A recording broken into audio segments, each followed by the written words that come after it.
Hmm? Tidak. Let's see. Tidak, dia ingat Kami dah. Malam. Nggak join stream? Panggil Chia Peter dulu lah. Kat mana ya?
Hello, guys, and welcome back to the stream. So, this is the penultimate round of probably Malaysia's strongest tournament for more than a decade, the ChessHub Grandmaster Tournament. So, let's jump straight to the game. So, we have our local hero and local legend, Yoli Tian on board one, is playing Nguyen Duc Hua. And the fact is that he probably needs to win today to maintain, you know, chances of a GM norm. So, you know, we'll see how it goes. So yeah, of course, this Fianchetto line, a very topical line, c4, c6. It's very, very solid for black. So I think this is Nguyen's idea. He's just gonna play very solidly and, and take it from there. So yeah, this is the position. And after Queen b3, black plays Queen b6, and this is still a line, Knight c3, and now Bishop e6 after a little bit of thought. So clearly both sides sort of know what to do here. Elitian's sort of taking a pause because of course Bishop e6 is not one of the main moves here. I mean the main move is Rook d8, yeah. So yeah. Yeah, so yeah, Rook d8 is the main move, but there are many different other moves you could play. Bishop f5 is a friendlier thing as well. And the idea is, I guess, if you take on d5, there's Queen b3, so this is not an issue for black. But okay, there are lots of ways for white to play. You can play knight e5. But after bishop e6, this is quite interesting. So black wants to take this pawn. This is very obvious. Now, what can white do against that? I don't think white wants to play cd5, right? Because I guess it transposes to that line that we just saw. And after knight d5, I think black is doing well. So, probably not that. But then what can you do? You can play knight g5. This seems like an interesting way to play. So, black probably should take d takes c4, right? Because I don't think you did this to move your knight away. Although you could actually. You could play bishop f5. But, okay, I mean, this looks like I can take a pawn here, right? And, okay, maybe he has some compensation after this, but... Okay, let's say I play e3. It looks like a pawn, yeah? So, I'm not really convinced by this.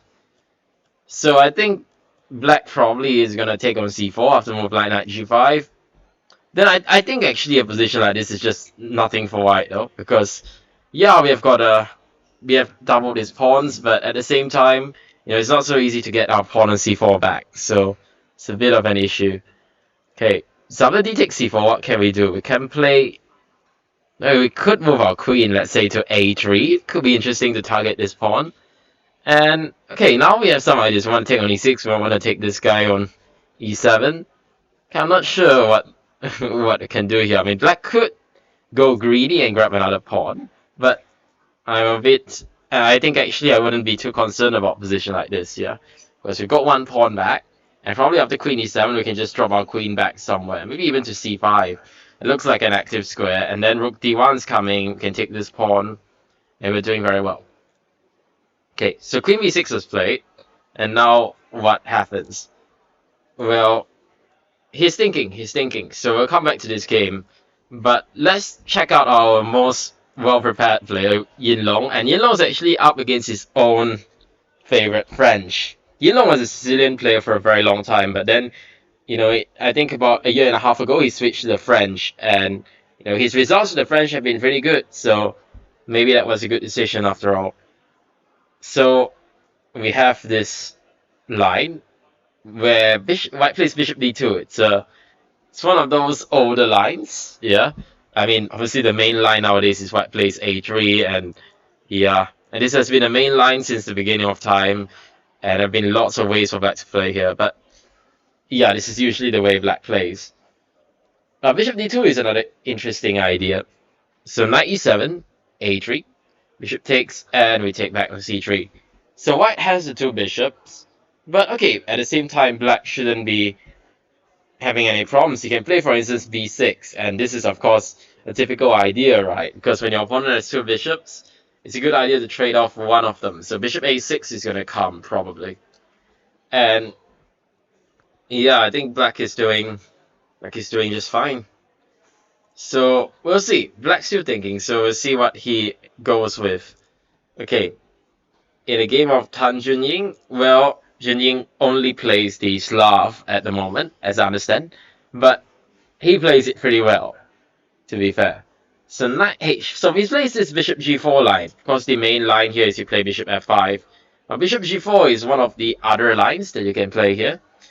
Queen b3 and knight h4. Interesting. So the idea is, of course, white doesn't want black to take on f3, and he wants to get h3 g4, which is an interesting idea for sure. And yeah, now I guess white can take on g6, h takes g6, and maybe just make some normal developing moves like bishop g2, later on some sort of bishop d2, and then maybe knight c3 and castles. It's a very normal position. That means some games here, and I think black is solid enough for sure, but still a lot of play left in that position. Of course, we have the two bishops, but black's got this open h file, which maybe he can use. It's always the trade-off in a lot of these e3 Slavs. I think both players have sort of got what they wanted. What about here? So we had Du Junhui, who came from a little bit of a difficult loss, and yeah, still in the opening, still a normal position. Probably knight c6 is going to be played. Usually that's what they do, right? Knight c6, or sometimes they go b6, bishop b7. I don't really know. I don't really play this line, so not so sure. But some ideas black can think of, for sure. Ooh, okay. Now this one, I do know. d3, bishop g4. So this is a line which is, I mean, it's always been topical, especially in online blitz. It's a big line, but in classical as well, this line is making sort of a. I mean, this line is sort of fashionable also in classical. So the idea is that if black takes on e4, we are basically forced into an endgame like this, where objectively it's sort of equal. Like objectively there isn't very much, but you know, at the same time we get to just play normally. We can play, for instance, bishop c4. Okay, and we can just play develop normally, and then we take it from there. And basically White's trying to say that his moves are a little bit easier, which is true. And even though the position should be about equal, normally White scores just a little bit better, and that's what it is. Now there are options and alternatives to this. There is Queen c7, which is the, I would say, the most testing move against these lines, and knight c3 is the big line. I mean, d takes e4, e5, and this line goes on. But okay, bishop g4 is playable for sure. It's a little bit passive because black gives up the two bishops and then just plays very solidly. But then again, this is how Van Hui likes to play these top positions. Again, Van Hui really likes to play these sort of solid, you know, triangular setups, yeah, the c6, d5, e6. And you play this against almost every opening. So, yeah, I guess, you know, both sides can say they achieved something out of this opening. But I feel like, you know, it's always a little bit nicer for White. Luxman, by the way, is way up on the clock in this game.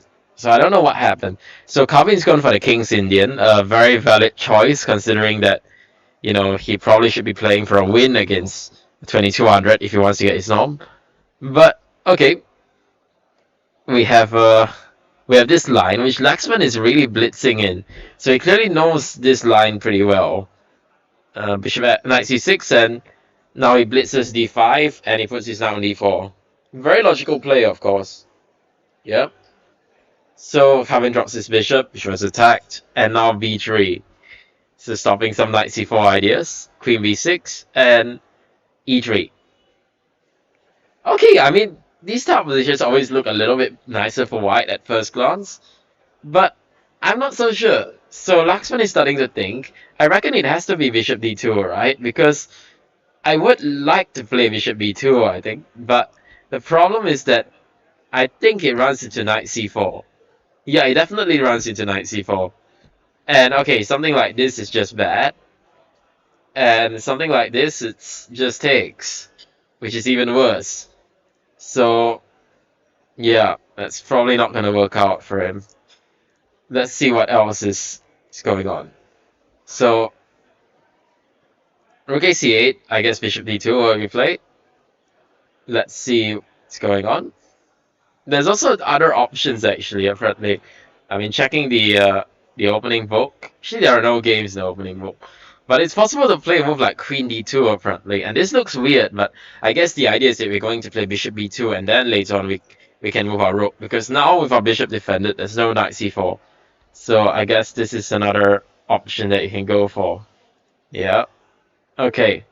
Let's move on down, the games list. So we have Jiang Haochen, who obviously he is going to be an international master next month, and he's a guy who lost very quickly to Li Tian earlier today. But of course, he's a very strong player, and you know that's what happens sometimes. So you can run into your opponent's prep. So I reckon White's going to take that e takes d4. So he's thinking he'll stop for a bit. So he might be thinking about knight takes d4, but that's not usually how you play these lines, right? I mean, Black could, for instance, take on d4 as well. And I'm not sure whether it's good to trade these knights. I think I might want to keep the knights and then maybe put my own knight on e5. But, okay, it's possible to do something like this, I think. Yeah. Also, another thing is that after knight d4, you can go bishop b7. You don't have to take. So, I'm not sure I really believe in this. I think White has to take ed4. So, I expect to see that very soon. Okay, let's go down. We have an all-Indonesian clash between Priyas Moro and Budi Dharma. So, bishop b5. Yeah, Spanish again. Priyas Moro's favorite. And we have this d4 line. And d5. Yeah, Priyas Moro still... So, Budi Dharma was still blitzing, and now suddenly he stopped a little bit, which I find a bit strange, because I feel like you don't sort of blitz all of these moves and then start thinking. So, I mean, start thinking after castles.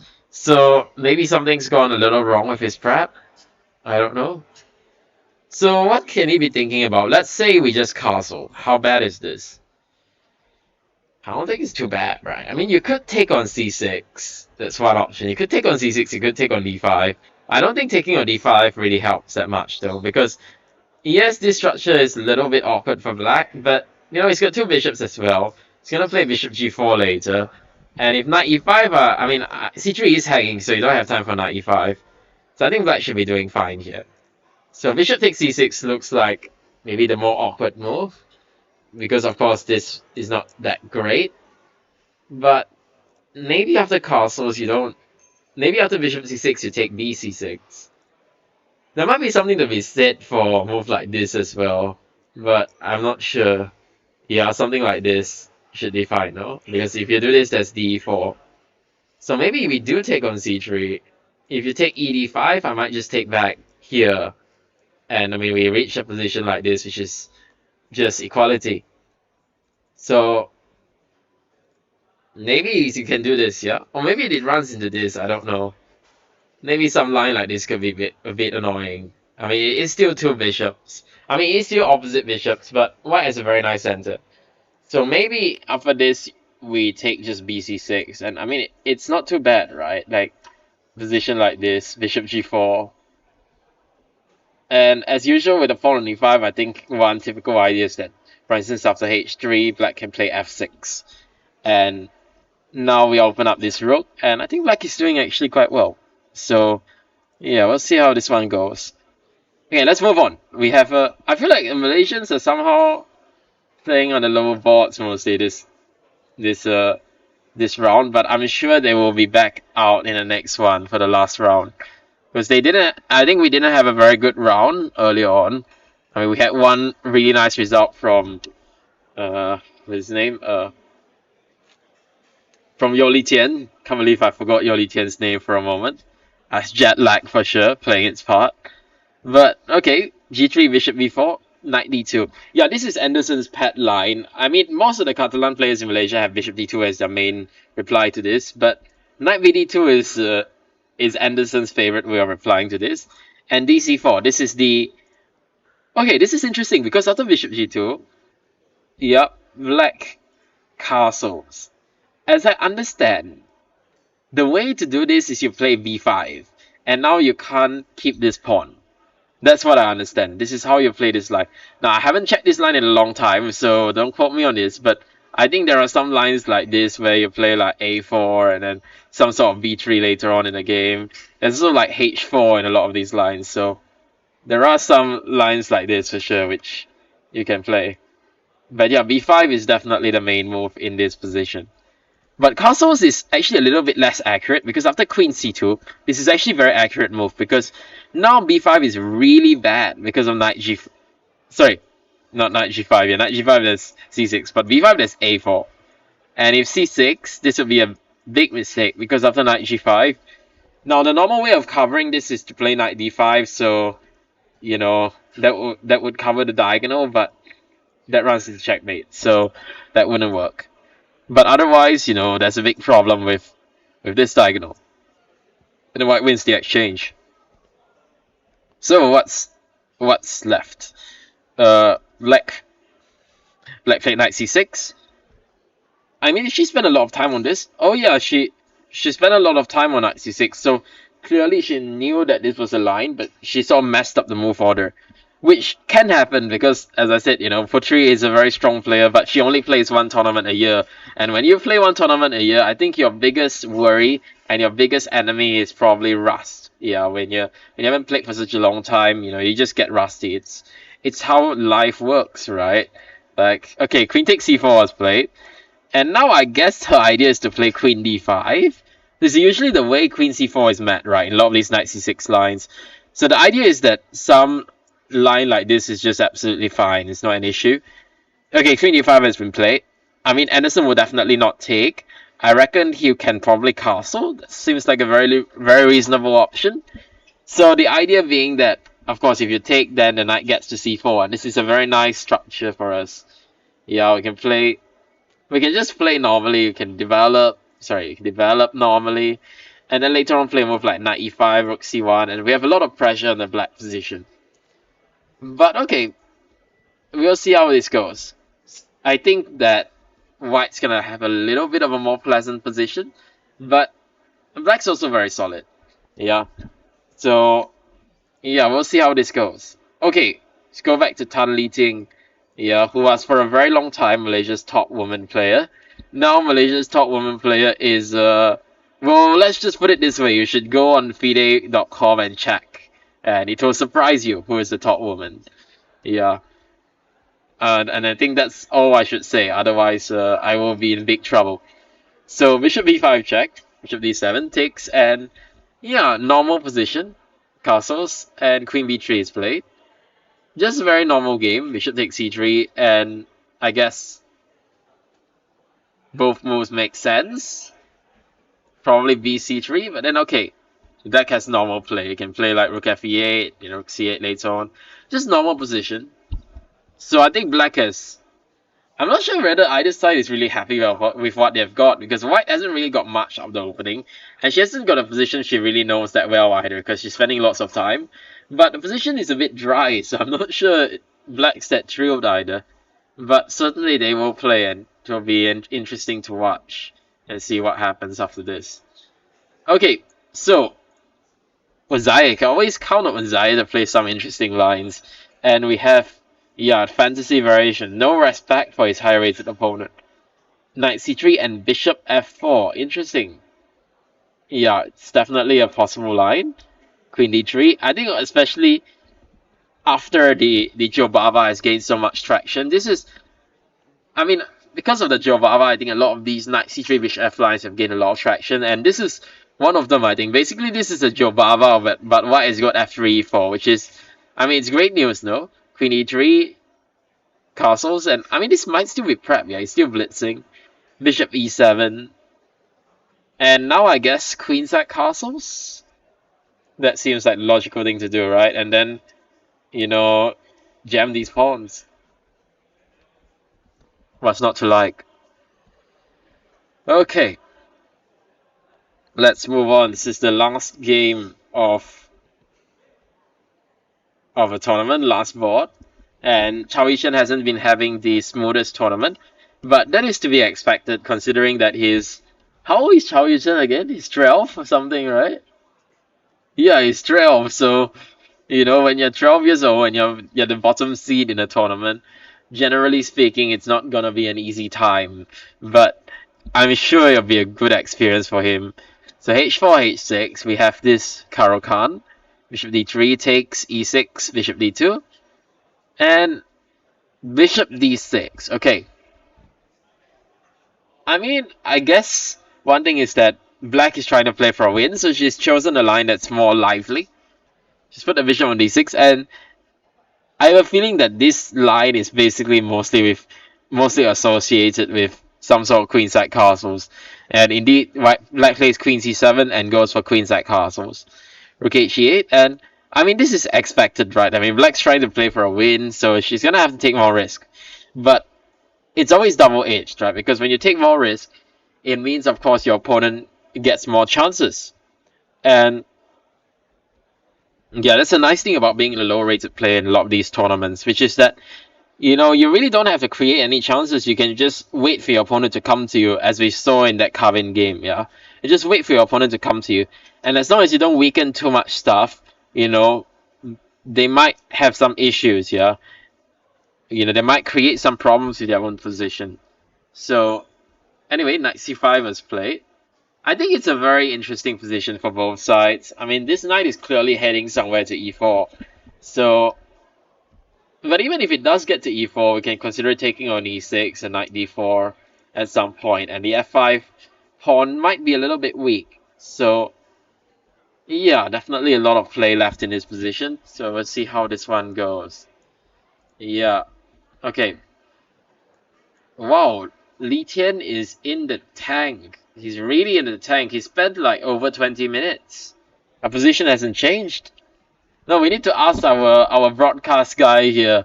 Yeah, is there any issue with the broadcast, or is he just thinking? Oh no, I think he just made a move. Yeah, he just made a move. We can see that. Yeah, he just played c5.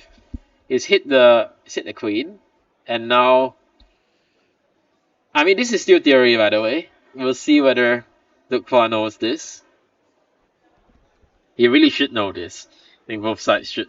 I mean, if you play bishop e6, you should be expecting a move like c5, right? So, what can black do? Probably queen takes b3, right? A takes b3, and not sure, maybe knight d7, so that after b4 you can play a6. Because otherwise, if white gets b5, then white's doing very well. So black has to play a6 to stop that. And there'll be some interesting games here. There are some top games. Matlakov's got a game, Trejubov, yeah, Peter Newman as well. So definitely some interesting play here. I mean, yeah, we'll see how this one goes. Still a long way to go. So okay, let's go to the Yin Long game. Some developments here.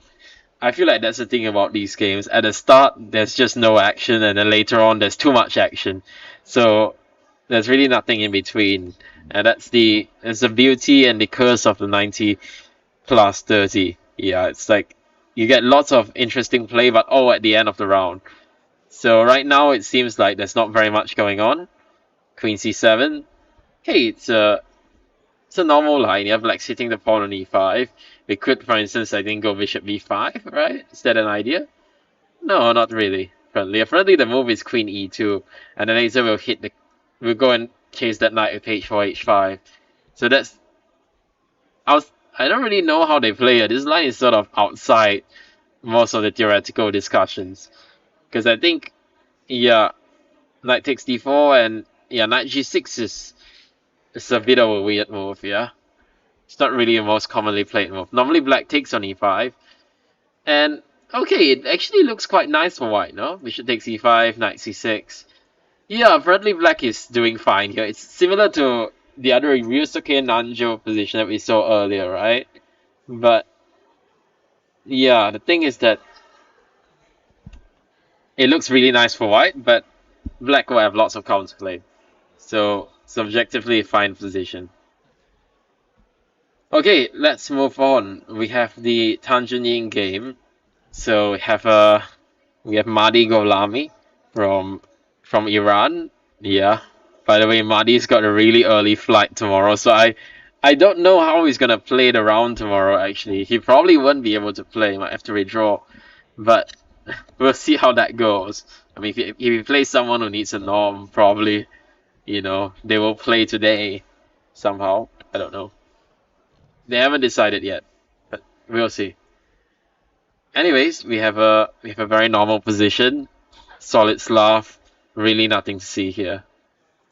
Are there really anything? Is there really anything to see in any of these games? I don't think there has been much progress in any of them. Yeah, so I think probably best is if we take a really short break, and I'll be back in around. Maybe we'll be back in a few minutes because I think I might be able to get a guest on the channel. So stay tuned, don't go anywhere. I'll try to get them on as soon as possible. Yeah.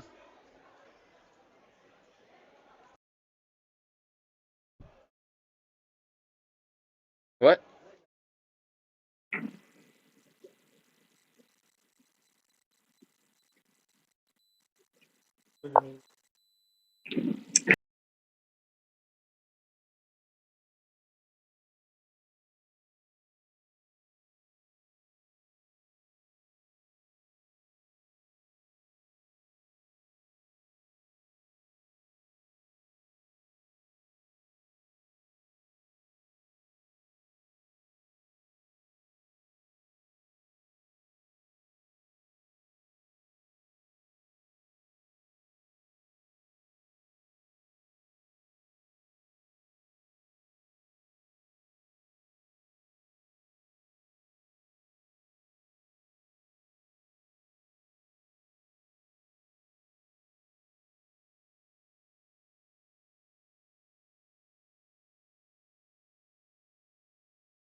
All right, we are here with the famous Malaysian broadcaster, famous all over Asia. Everyone from Asia asked him to do broadcast.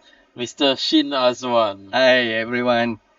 Thank you to Cham Kim Yu invite me for the his podcast. So anything you want to? Yeah, thanks for coming on the show. Yeah. Okay. So yeah, we have Yeah. some interesting games here, but none of them are. I mean, I would say interesting games, but they really aren't. So yeah, I mean, yeah, we just have to wait for now. Yeah, but I have to say one really nice thing is that we've got so many live bots here. Yeah. Yeah. So Thank you to MCF. Thank you to ChessHub. They are inviting me to broadcast this tournament, and we got all DGT bot for all table. And I hope this tournament can continue for second series, third, and we can produce so many title from Malaysia. Eh? So, firstly, during preparation day, I don't expect this area will be used for playing area. I Right. thought using the meeting room. yeah, I or- thought so too. Yeah. and then when I come, wow, it's interesting because have a glass you can see from I know, right? outside. Yeah, it's really and, cool. And then the internet so good. Yeah, I for say we can do the podcast, we can do the broadcast here, unless I think they're lagging. We got Yep. the internet issue. So uh, regarding this tournament, I can see all fighting for the norm, not Yeah, of course. especially from Malaysia, but from another country. Like I think Indonesia also, they are fighting if I have a chance to get GM norm like I am. Yeah, Uh, but it's very hard. Yeah, yeah. like I think Buridama. I don't think they have any more chances anymore, right? Yeah. But Because he already dropped the point. yeah, And then we can see the last game very interesting when the Libo fight with the Shah. What is the last game? yeah, Livo against yeah, that was the longest game of the round, by the way. I did say I would give you guys an update on that game. And well, that game went just as I expected. In the sense think, that well, it's the goodness, 13. yeah, it's not even Yeah. on the screen. There's so many games that it's not even on the screen. But basically that game went all the way as we expected. Yeah, I remember we left it somewhere here, right? Yeah. And it was like a draw, and everybody knew it was a draw, but also everybody knew that it was going to take forever, Yeah. right? The arbiter already count how many move because normally when the player want to claim, they must complete 15 move without capturing, without pawn move, and Right. then after a few move want to complete the 15 move, Libo move the pawn. Yeah, after 50 move, yeah, she pushed the G pawn. G pawn. So then it reset, yeah? Yeah, reset. So normally, if player not claim 50 move, the arbiter must wait 75. A complete 75 black, or we can arbiter can get the score is a draw. Right. So I remember this game when the Genshin versus Nick Faruqi Yeah. during the national close at the Kelantan, and very interesting. Rook versus Bishop Rook. And yeah. Before that, Nick Faruqi have a 2 pawns. Have a 2 pawns. He try and across like to cross for 47 move, and Nick Faruqi move the pawn. Yeah, two pawn left before he sacrificed 1 pawn, and then he sacrificed 1 pawn to get the increment time. Actually, Right, so he sacked the pawn to basically get a rook and bishop with some pawns, yeah? Yeah. He want to get the position before he sacrificed 2 pawns. And remember that game, 3 score sheet, 3 score sheet to finish the game, and around 6 hours. 6 hours because bishop rook versus bishop versus rook normally is draw. No, I mean, can won. I feel like it's not always a draw. Yeah? I feel like it's very hard to defend. If you don't know, Yeah. if you don't know the technique, most likely you lose. Yeah. Yeah. So you because you can get mated. Yeah, the bishop and rook you can get mated like that.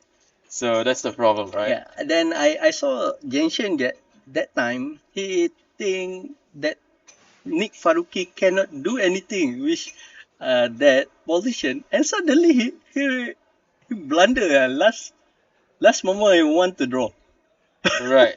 How many moves were left? Like I Just must a get, few, huh? I was a few, but like me, when we confirm this a draw, we already not thinking too much already. I know, yeah. We feel a safe position, and then suddenly, I can see his face very frustrated. I know, especially because you play so long, right? And Yeah. then such a long game, and then you lose to a lower rated player. It's not very good, yeah. You know what I mean? Yeah, because I think Genshin was high rated by like 100 points back then. Yeah, Genshin's rating was very high, yeah, at that time. And I don't know whether any of you guys. Sorry, remember Genshin, to share this game because a painful game, yeah, for sure. Yeah, it's part of chess. Yeah, we all have Yeah. those moments. Yeah. If you can check back the Wong Yilong versus Lexman, maybe we can. Right. So yeah, he was just telling me because the games for this round are a little boring. Yeah, so we're gonna yeah, go yeah, back to yeah. the other games. Wong Yilong versus. See if we can find. Yeah. Yeah, this one. All right. Okay, maybe you can see That opening from opening, you can see. Yep. Well, you Yeah. already get the advantage. Yeah, it got a very nice position, Yeah. and it just attacks. Yeah. It's nice, Castle C5, and yeah, Knight B5. Already Interesting. advantage. Yeah, Yeah, for yeah, sure, yeah. already advantage, yeah. I think it's clear. Even for Yeah, us, I yeah. think we just look and I think even if we just look, it should be obvious. No? I remember when the Lexman and Wang Long discuss outside. Their Lexman offer. He say Lexman offering draw to Wang Long, and Wang Long just grab. And then suddenly Lexman say, "Wow, I'm very happy you accept the draw because the position already bad to Lexman." Yeah, okay, but it's not so easy. Yeah, It yeah, seems yeah, like yeah, Knight yeah. takes C4 is coming. I don't know, like I'm looking at some lines like this. It's not so simple, yeah. Yeah. Actually, maybe yeah, it's not so simple because later there's Bishop G4, and then you can take on G5, yeah. But okay, there were ways to get a good position. They just weren't that easy, yeah. Apparently, after Knight takes C4, you don't have to take right away. You can play like Rook G1 or something, stopping Bishop G4. Yeah. Yeah, and that's probably quite nice, yeah. So okay, but okay, it's not so easy to see, yeah. And I guess also second game of the day, he's just happy to. Why Yeah. second game? I think it was the first game, right? Yeah, it was the morning round. Yeah, morning round. No, it was the second days. It was Second days, he fight with who? yeah, it was the afternoon round, yeah, at 3 p.m. 3 So I p.m. guess also after a tiring morning round, you know, your brain doesn't work sometimes. And that's my issue with these double rounds. It's like, in the afternoon sometimes my brain stops working. Maybe one more game. Tanjung Ying.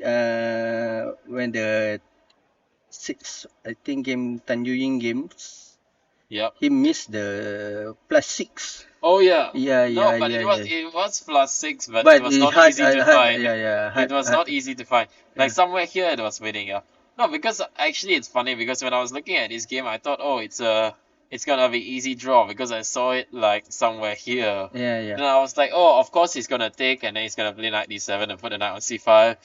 Draw lah. Yeah. King f7, king f6, then you just wait with a knight. How you can win? You cannot win. Then he plays queen a5, and suddenly, oops, okay, f5 is not right, yeah, apparently. This is apparently stronger, yeah, and then you just play c5, and he push straight d6. And the d pawn is crazy strong. Like, crazy strong, this pawn. Yeah. Like, one idea is even bishop d5 in a lot of these lines, and the queen endgame can even be winning.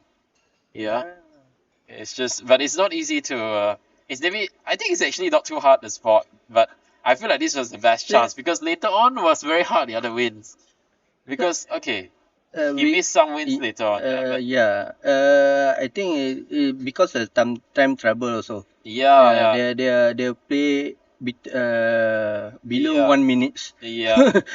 But here already, I mean, he missed a chance somewhere here with like some Wait, bishop wait. h3 move, yeah. Again. Yeah, it was Okay. correct, yeah. Somewhere Okay. here, I think he was pressing, and then Okay. he actually missed this. I mean, he saw bishop h3, then okay, he missed some d7 move, but it seems very hard to find, yeah. Because okay, what's your follow up after this? It's not even that obvious, yeah. Maybe oh, it's quite cool. Some sort of bishop h3 Yeah, or bishop something. h3. What's the move? Queen h3, yeah. Wow, what a nice move. What a nice move, no? And you can't enter the Yeah, square. yeah. Queen h3 is it's absolutely crushing. But it's not easy to see, yeah. Reach the turn trouble and you go forward. Yeah. Go forward. I just. And here, I mean, here it's still okay. It's still okay. Okay. Yeah, it's still okay. And apparently Queen h3 is wrong. Okay. Okay. Before that. But I Before don't know that. why. Okay. It's weird. I want to ask you. If you can see the queen h3, What? King h3? king h3. You can see. I don't know. I don't know. It looks it's so crazy, no? What's the idea of King h3? Just to bring King h4. No. Because queen h3, they're losing the gradient for the pawn. Right. Yeah. So basically I got it. So you want to deal with this knight g4 move, I think. Is that right? Yeah. Oh yeah, let's just say I don't know how you can make like a waiting move for what? I don't know, like this. Like what's the draw? Still winning. What? Okay, so any move other than queen h3 was winning. Yeah. Ouch. But Uh, you know, in time trouble, it's hard. You know. Yeah, You yeah, can yeah. you That, can do some weird wrong stuff. Yeah. actually, it's a normal for me lah. It's a normal check. But what I realized the pawn c pawn is no gradient anymore. Yeah. You know what I think he wanted to do? He thought, oh, I'll just gain some time, and then I'll give a check here, and then suddenly, oops, Oh. because here, different story. Yeah. Oops. And why still get checkmated? Then he was like, oh shit, this will lose. So he gave up the pawn, and then after that, even black was pressing, yeah. You see, actually, Nguyen didn't want to draw, yeah. Nguyen was pressing on. Yeah, black didn't want. Okay, it's a draw, of course, but black was trying, I don't know, because he thought he got lucky, he could get lucky again. Be fair enough, but okay, it was a draw, of course. No, this game was just quite interesting for us for sure. Yeah. Okay, but anyway, let's get on to the games for this round. Surely there must be some action now, right? Surely. It's a bit late for some action. So we have a Yin Long game. Yin Long's played this line, right? Bishop d2 line. Oops. Not this line. There. Yep. He played this Bishop d2 line, Yeah. huh? Bishop b2. Old line. It's a speed French lah. Yeah. So one of these I mean this line used to be very topical back in the day. Now it's a bit less topical, but maybe that's what makes it a good line to play. Because I feel like nowadays, right, what people are doing is like what Lithium was saying in the earlier round, right? Like he said in the previous round, he chose a line that was very old. So his opponent maybe don't know. in next month is draw now. Well, okay. By the way, I think White is doing very well here. He played Okay. Queen E2 and just protecting his pawn. Okay. And now he just say, okay, no problem. Your knight on G6, very bad. Now play H4, H5. Maybe I start with Bishop D3 first. So H4 you cannot meet with H5. Because then I sapu aja. Bishop take G6. Okay, So do maybe touch something upon. like that. Touch upon go Yeah. down. But you're right, Carvin has made a quick draw. I don't know what happened here. Wow. It's a G5. No, what is this? Knight G4, H3 makes sense, right? Because Black wanted to take D4, but H3 hits the knight. Knight E5, and then Queen E2 stopping Knight D3. G5. E5. And now Rook AC1 offer draw. What? If you see the last month game, so many draw, you know. Maybe last He month. tired already. Yeah, this yeah, guy. yeah, This yeah, man, he want to go on to hotel and sleep already. He said, I don't care about my rating, yeah? And I want to go home and sleep. I understand, I understand. You know, if I had been playing as many rounds as these guys, I would be the same. Yeah. That's why next time this tournament need to have no draw rule.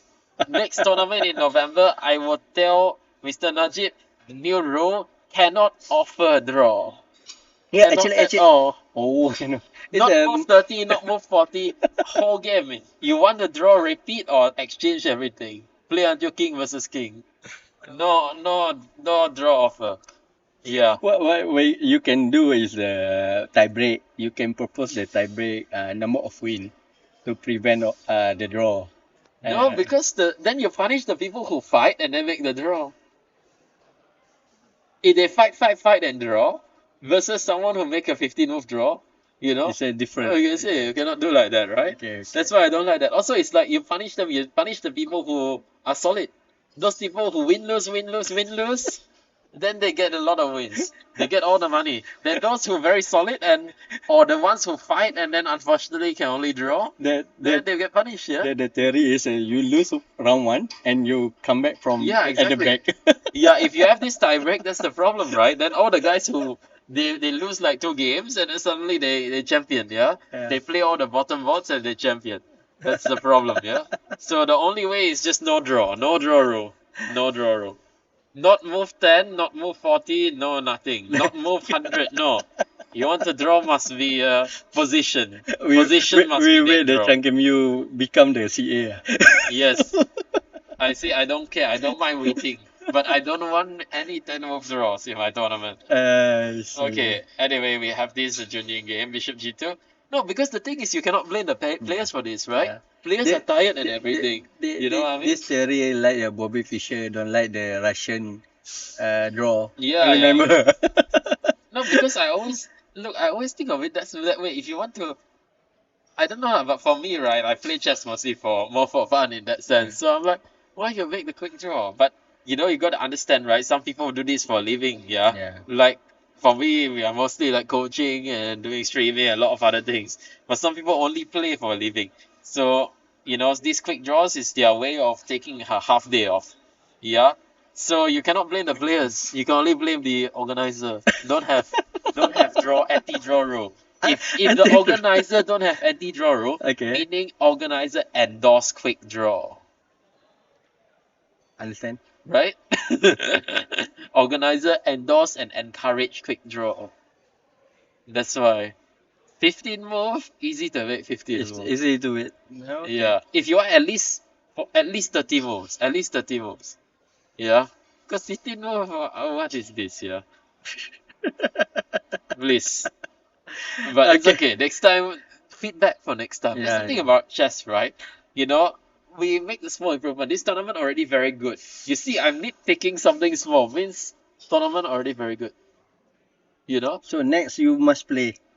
if the schedule is good, I will play. No need to ask. You just tell me. I say yes immediately. Yeah. Some more, you know, I know they pay the hotel, they pay everything for the players. Okay. I never see anybody do that for such a strong Yeah. tournament. Yeah. So if you do that, next time you tell me early, sure join. Sure, Sure John. join. Not even need to consider nothing. Immediately I say yes. Immediately I say yes. Okay? Because nobody treat players like this nowadays, you know.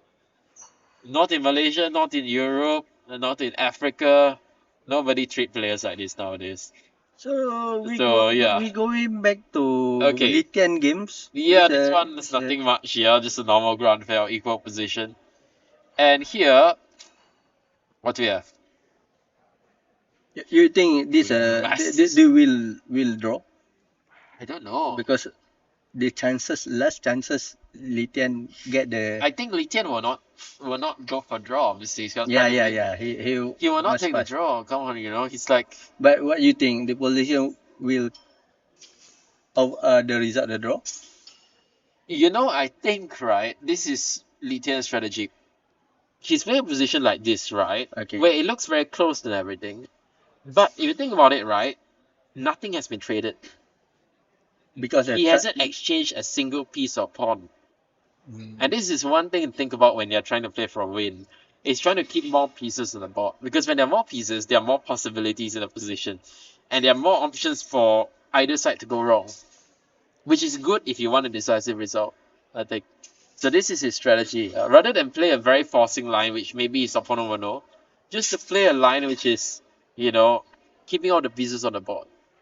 Because also he doesn't have much time to prep. But He just knew the pairing, right? game So it's like structure like this, Yeah. mostly you think we going some break, need a break in yes, this. absolutely. Yeah. Yeah, if there's no break, then, you know, you got no play. Yeah? I think somebody was saying, you know, no break, no Yeah. play. And that's exactly what it is, yeah? And this a night game. Night game. You mean If a close position. yeah, sort of. I mean, I feel that's the old conception of this, right? As you go for night, then the knights are very useful, and it's definitely true in a lot of cases. But I feel nowadays, right, we have realized the bishops are also very good in close positions because Yeah. the bishops are just good in general. I think also that's one thing, right? Like nowadays, computers have shown us the bishops are actually stronger than The we knight. thought they were, and they're actually a little bit stronger than knight actually. So like in a lot of positions, the bishop is just a little bit stronger than a knight. So if you give up a knight, you know, if you give up a bishop for a knight, there should be a good reason. You should have some sort of other things compensating for it. Otherwise, you know, you could be in for some suffering. That's sort of I feel the consensus in a lot of these type of situations. Okay, but okay, it's interesting. Black's thinking of playing g5. I think so. This has two ideas. One idea is that he stops knight takes c4 and knight g5, right? And another thing is maybe he might think about g5 and expanding sometime on the king side. So it's a flexible idea, yeah. I realize this is one thing that a lot of these grandmasters like to do. That they play very flexible moves that have a lot of different ideas to them. Okay, he could play like knight d7. He could later push g5. He could push f5. He could put like his bishop on f5 and maybe take and put the bishop on e4. And speaking of that, we have a very sort of mirroring idea where Etienne plays bishop e5. You want to change the bishop. I mean, it makes a lot of sense, right? Because this bishop, I feel, is a lot of time is the problem piece for white. Because this bishop, a lot of times, has nothing to do. So, what's he trying to change it for? For this really good piece around g7? I'm just thinking, what's gonna happen after f6? Yeah. Yeah, I. Is he thinking of this? Because surely he didn't do this to go back to f4, right? Maybe he did, but I'm not sure. I'm trying to see whether this is his idea. Knight takes e4, and like knight d2, something like this. Hit, right? So Yeah. I must play f5. But I'm not sure how good this is here. Like, I mean, I can play e3. If position happen, bishop is stronger. Yeah, I mean, Like- I like a like blade. the bishops here, Yeah. but because I'm a bit worried that, yeah, the knight's pretty good and he can go to c4, but I'm also a bit worried that, something like this could happen and maybe he can try to carry out e5 in some way.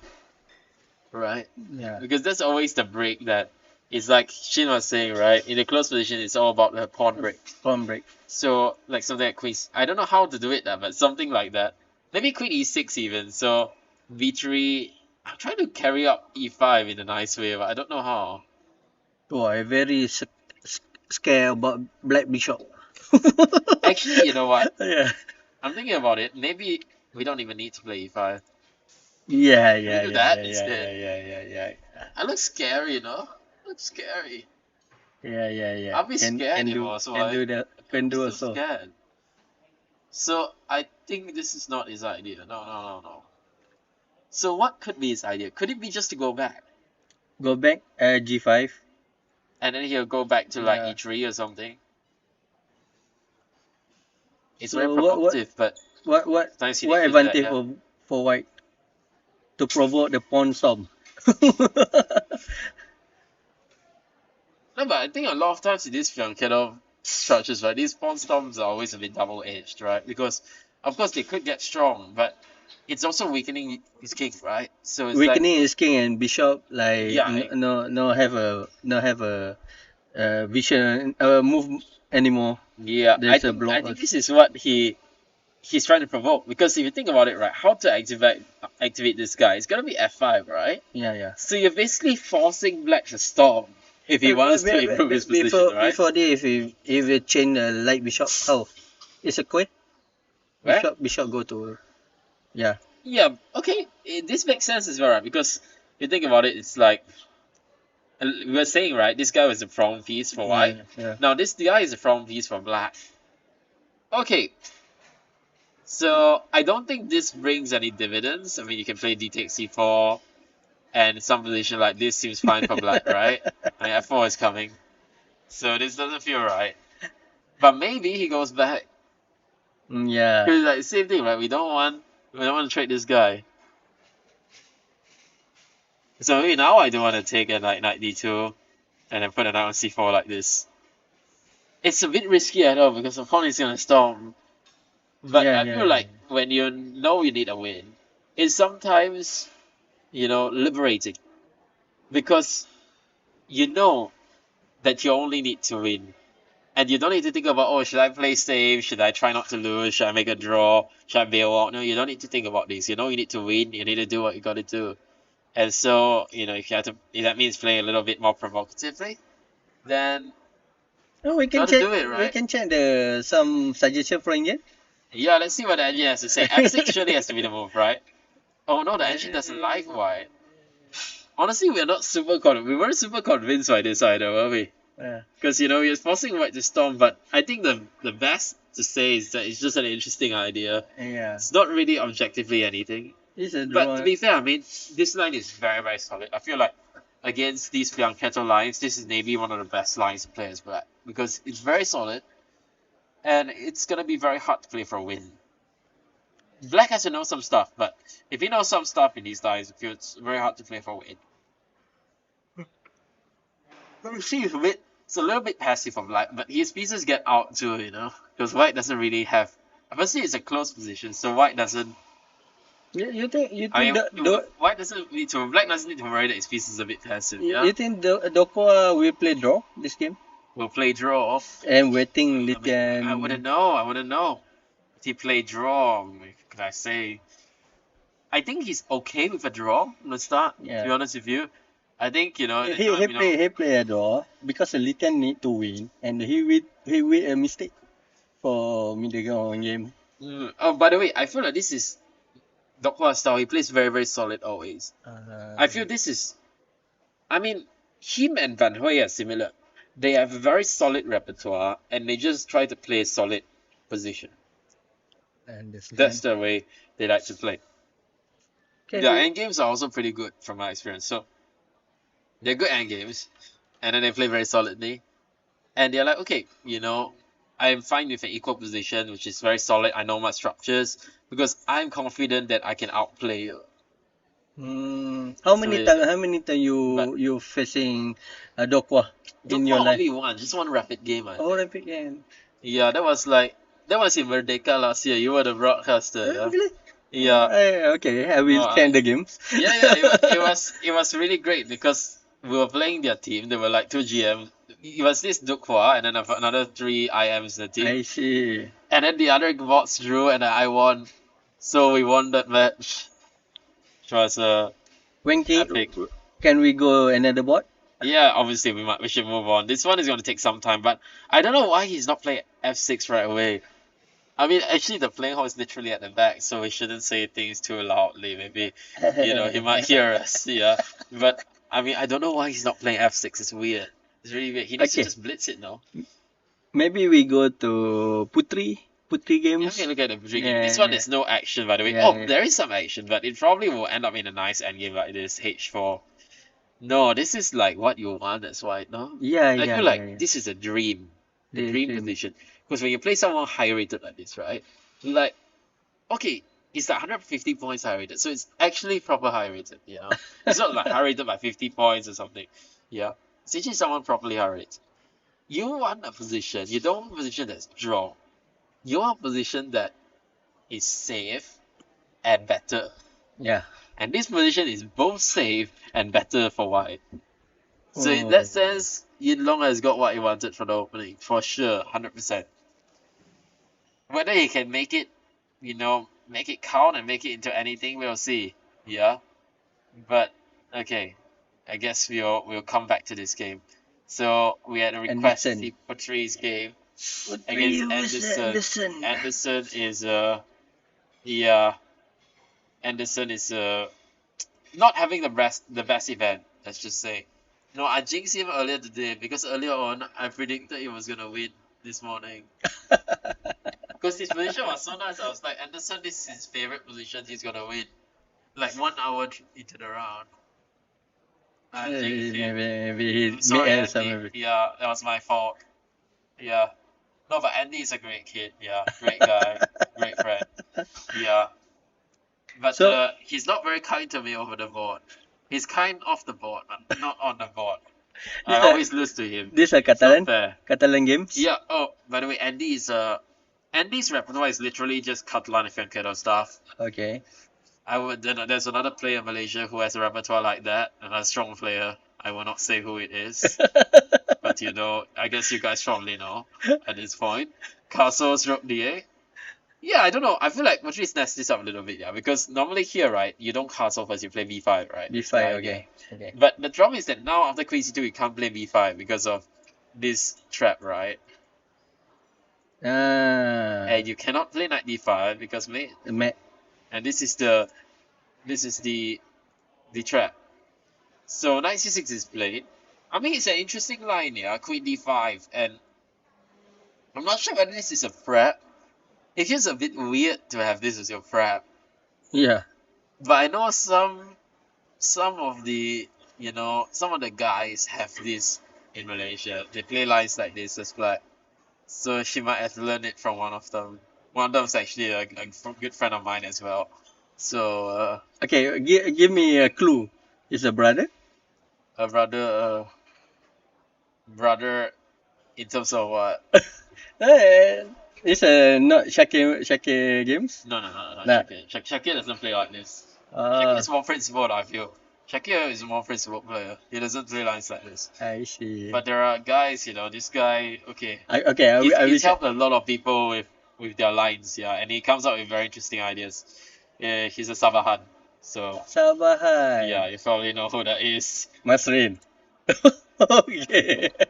Yeah, Masrin this idea screams Masrin to me. I don't know why. Oh. Because I think Masrin played a very similar idea against me in Unimas before, and just like I messed up and he equalized, then he blundered. But before that, his position was good actually. He had an equal position in black. So this reminds me of one of Masrin ideas that he played against me. But okay, it's always a bit better for white, but it's interesting, yeah, to see how it goes. Personally, would I recommend to do this against Anderson? Absolutely not. But you do you. No, because I feel like against Anderson you have to be more principled. Yeah, because otherwise, yeah, you see he's finding all the best moves. Knight E1 is best because your idea is you just go to D3, and knight is very strong here, and then you just power up.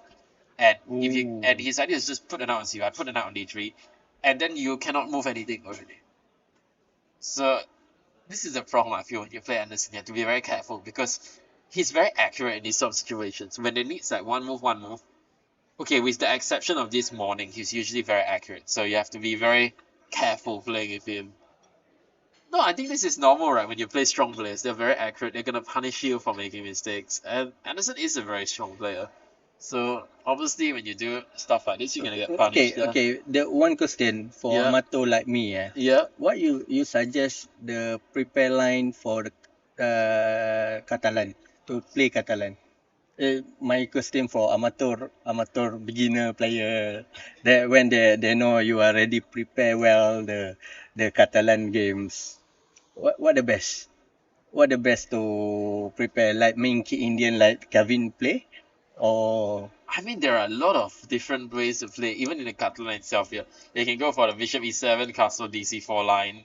That's usually considered a very reliable and solid way of playing. But you need to know stuff there. There's a lot of white tries. You can go for Bishop B4 check, which is what I do a lot in black. Yeah. No, these lines you have to check it. You don't have to play DC4, by the way. There are some B6 lines you can try as well. Those are also interesting. That's probably a more solid Bishop B4 check. You can also go for this DC4 line. Like, I know Poyutian likes to play this line. Yeah, this line, right? Sorry, knight e5, bishop c6. This line. Or you did like to play this line. e3, queen d7, and later castle, later e5. This is Poyutian's pet line. So, you have a lot of these lines that you can try. There are also a lot of DC4 lines that you can look at. There are like 12 different responses for black after this. Like, I think most of the legal moves after this are actually kind of okay. So, you can definitely try a lot of stuff, but it's really up to you, That's the thing. It's a very flexible line, so you can choose what you want, but you got to choose something you like. So I cannot say, I do this, it's the best. No. There are like 20 different lines, and depending on who you are, what you like, different lines are better because than my others. idea because I play facing Catalan I aim the bishop the light bishop to kill as quick as possible this Yes, bishop of course. yeah No, because the bishop is just a very good piece, Yeah. yeah. It's a Catalan bishop. The But problem is, good player will not let you kill that easily. no Right? I have a one game they let me kill but I behind the development I focus to kill the bishop and suddenly I not castling yet Okay, develop yeah. the That's piece the point, right? yeah. Like, if you play a strong player that let you kill it, means there must be something we get in Yeah, return, right? yeah. Cannot be we give for free, right? Strong player, that's the thing. Strong player never give anything for free. You have to Yeah. remember that. So important to be very careful. Yeah. Okay, anyway, let's Okay, move on. let's move Tan Li Ting. How Tan Li Ting doing? Normal position, right? Like, just now I was saying, right, I don't know whether anyone is happy with their position. Because, okay, it feels a little bit like, I don't know whether Tan Li Ting is happy, because it's like, I just thought, such a This position, it's London, like, it's a London. bit, yeah, it's a bit. It's like there's no advantage for white, Mm-hmm. and maybe you can get outplayed by your opponent. But I was like, maybe it's a bit dry for black as well. Like because black's plan is to push to the queen side, and then b5 runs into these type of ideas. It feels a bit dry, like hard to play for win. So white had to suffer a little bit, F3. but then after suffering, he'll probably make a draw. So it's not fun for either Yeah, side. yeah. Yeah, it's They- not they- fun they for white say because they- you don't want to suffer. Yeah, but black, you also want to win, right? And Yeah. a high rated player. So it's a weird situation where I think neither side likes their position. Understand. This idea, Yeah. if I play F3 E4 is good, If I can get f3 and e4 now, yes, of course. but he The he problem will. is I don't know whether I can get e4. I'm not okay. Oh. I think that's the idea, right? Like she would like to do that. Uh, Problem is I don't know whether we can actually get that. Maybe we can try actually. How can black play? Let's say we make a move like a5. Yeah. Okay, now we play f3. I like that idea. We try e4, e4. It's a typical idea we play, right? This type of position. he defend RE. Maybe rook e8, then we play like rook e1, yeah? Maybe this one. Maybe this one. Want to play e4. Not so simple. Not so simple. Yeah. Oh, maybe this actually looks good for white, yeah? I mean, computer is not convinced always, but I mean, I feel like if I can get e4 and then push to e5, I feel very happy with white, no? If not F3, what the counter play? for Exactly. white? I think you have to do it, right? Like, because, I mean, your other option is to play like passive and go passive with like rook b1 or something. Yeah, yeah. But then it's like, it can't be good now. So, I mean, black will have very nice, easy play. So that's my worry. Black play very easy, white play very hard. because he waiting knight to jumping or post Yeah. there. If you don't play f3, e4 Yeah, can come, right? Like he Yeah. can play knight e4 and then use that square. yeah. So that's the danger, right? So knight, Big danger. the white knight cannot do anything. Just guardian the square. Yeah, exactly. It's very passive, yeah, very passive. So yeah, I agree. I think we should be playing for e4. This is a very good suggestion. So we'll see how it goes. Yeah, Okay, we'll move on to another game. Libo. Ooh, interesting. The interesting about Libo, the previous game, he left just a king. He have a king only, but he still play, to prove my opponent can checkmate me or not. Yeah, let's try to find that game. King versus everything. Round 3? You try see the round three. 3. Round 3. Okay, so it's early, quite a lot earlier in the tournament. Yeah. You try see. Libo, No, round 3.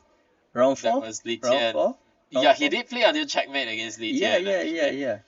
But I see this one. You see, before that, before what did he play? before that, this position. Okay. Oh, okay. Continue, So it was continue. this end game, yeah, which was yeah. it's a suffering kind of end game. You have to suffer and hope to make a draw. And then he blundered rook g4. Oof, what a horrible thing to blunder. No, I think he didn't blunder rook g4. He just misevaluated this because he thought maybe this is holding. But now that's the problem. Yeah, if you go king f2, then rook f4 check, right? And Yeah. So you have to go very passive, and then when you're rook, I think you go like super passive, rook f2, and then you probably lose after this. Yeah. Oh no, you just play rook f4 as well. Straight rooks. Yeah, I think he maybe missed that. Yeah, because now it's just lost. Yeah, and he black is winning, yeah. If you see, until he only have a king, he still play. Yeah, it's crazy, though. Like Yeah. this guy. Yeah, I mean obviously it's winning, but you're not resigned here. Yeah, but very soon it becomes resignable. Yeah. Okay, black is maneuvering well. I mean, Dinesh Sharma is not a bad player. Yeah, his rating is a bit low, but that's You the see, after you this, know, that's what happens when you he play. captured the Yeah. he captured the Yeah, pawn. Rook h2 and no resign. Yeah, look at this. No resign. like if What you is this? if This is like the national junior championship. uh, Yeah, you say if you want point from me, you must checkmate. kill me first. I not be resign Checkmate. because I hope got a stalemate or what. Yeah, sure. Like a 2100 stock on a low rook and king versus rook checkmate. Yeah, but okay. We have established he has no respect for his opponent's abilities. That's clear. So sorry about that. No, it's I think it's a great story. Uh, I think it's an absolute great story. I'm not. We don't mean any bad will to yeah, him. He's a. I mean, he's perfectly entitled to do that, right? yeah. Like in chess, you're entitled to play until, You can kill me. yeah, Apa? Proof, yeah, exactly. proof you can get the Prove it. yeah, Exactly. prove it. Gotta prove it. Yeah. B5. Okay. And now A4 from Zayek. Interesting idea. Because Yeah. normally, right, they say in this type of positions you shouldn't play on the king side, right? Libo But why play. is himself playing A4? Because I think- think the problem is that if you don't do it, let's say you were to move the bishop back, try for G4. The problem is here got B4, right? And then the queen side opens. Like You- E2 and then suddenly, oh dear, we're in you trouble. think Libo already tired? Oh, I'm sure he's tired. I mean, I'm sure Yeah. everybody here is tired. I'm tired. I'm not. I'm not even playing, and I'm tired already. So Because- surely because- everybody's tired by now, right? Because last game he already draw like he can even win. He have an extra pawn. He can win. So Yeah, but they couldn't really converse it. yeah. Yeah, I feel like it was always within, some sort of equality, right? Yeah. It was never more than that. If you coach for Libo, if what your what we call for Libo to just take a draw and give some rest. Yeah, it's always a question, right? Because yeah. okay, firstly, I don't think Libor is a coach because the fact is that I feel like he's one of those guys who's more of a coach himself Yeah. and doesn't really play that much anymore. But I think it's also like context, right? Because most of the guys who have coaches, right, wise this rating, I would say just play. Like if my student was like 22-30 with like let's say no title or anything, just going for stuff, then I would say just play, right? Because I mean, if you make a quick draw against 2000, what are you gonna get? You're gonna lose rating for sure, right? So you might as well just play. It's the last few rounds, just put all your energy into this game and the next one, and then it's done. Yeah. Right, then you're done with this I event, agree. I and then agree you with move you. on to the next tournament. But I feel like in the last few rounds, you gotta put everything into that game. Yeah, because okay, unless you have a game like right after, like let's say you're playing back-to-back events, and then it's like this is the last game, and then very next day there's another tournament. You know what I mean? Yeah, but if not, I feel your last few rounds you just gotta play and hope for the best, right? And if you lose, then that's part of the game. Something to learn Yeah. from. But I feel like you should also be pragmatic in that sense. You want to be very careful of over pressing these type of games. If it's a draw, then so be it. But don't take a quick draw. That would be what I think. Okay, because I've also overpressed these sort of situations a lot. So I would say If yeah. you be a Libo last game, you will offer the draw, or No. you will play Absolutely gently. no. Absolutely no. No, firstly, I don't offer draws usually in chess. Yeah. Oh, you're not Unless offering the draw. the Okay. position is like dead lah. You know what I mean? If it's a dead draw, then draw. But if there's fight in the position, I don't offer draws. That's how it is. So right? my Why analogy, you do that? I think just already draw. Just give a rest for next game, so you can focus for next game. Oh, you mean the previous game? Is it? Yeah. You No, said no, you no, said but- you said but the previous game. I would play it all the way because you're the extra pawn. You're pressing. You never know when your opponent is going to make a mistake. You have no idea when. It could be position is dead draw, and the opponent does something completely brainless, and then you win again. Yeah, It can happen to anyone. just you see the bishop take a knight. After that, can offer the draw and take a rest, right? But why he want to play until prove the game the draw? No, but I would play on this stalemate, assert dominance, right? Because it's like when you have a position when you have the extra Yeah. point in that position, if you can stalemate your opponent, it's like I'm saying I'm that little bit better than you, I stalemated you. So it's like asserting dominance. But It's mean you sacrifice energy for this game. no, I don't need any energy. I just literally fish my pawn, fish my king, fish my pawn, fish my king, and then that's it. It's not even 2 or 3 minutes. It's literally like less than 1 minute, just one couple of seconds. I mean, I've done that before. Obviously, last time I had a situation like that. Yeah, I played that. Opponent was like almost 2-5, but he didn't begrudge me. You know, We all know that you would do that. You're supposed to do that. Yeah. And if that happen, you can use the madness smash. No, absolutely not. Okay, we That can one only reserved for big blunder. big blender. You have to make big blunder before you can do that. Yeah, Uh, then you can do the Magnus. Madness smash. Great name. Okay, we check. First time I've heard of it, but I feel like as soon as you hear it, you sort of know. I know what you're talking about. First But time I've heard it, Magnus Snash. Madness But smash. you know, as soon as you said it, I knew what you were talking about. Okay, And okay. all these games just close positions. Now normally I love close positions, but I'm so jet lagged. I just have no mood to go through them. So we'll just skip until we find something interesting. Okay, we take a break. Yeah, okay. So I think we should probably take a break now. We'll wait until the things get, moving a little bit. Because just to give you a general overview of what I think is happening, is I think these guys they are, how should I say, they are trying to play for a win. But this is really how they play for a win nowadays, yeah. How they play for a win nowadays is not to go for something very sharp and try to play. Because if you go for something very sharp, chances are your opponent knows that line as well. Then you all blitz, become draw. That's how a lot of draws happen nowadays. Not because people offer quickly, but because blitz. I know this line. You know this line. Everything come off the board. Then it's a draw.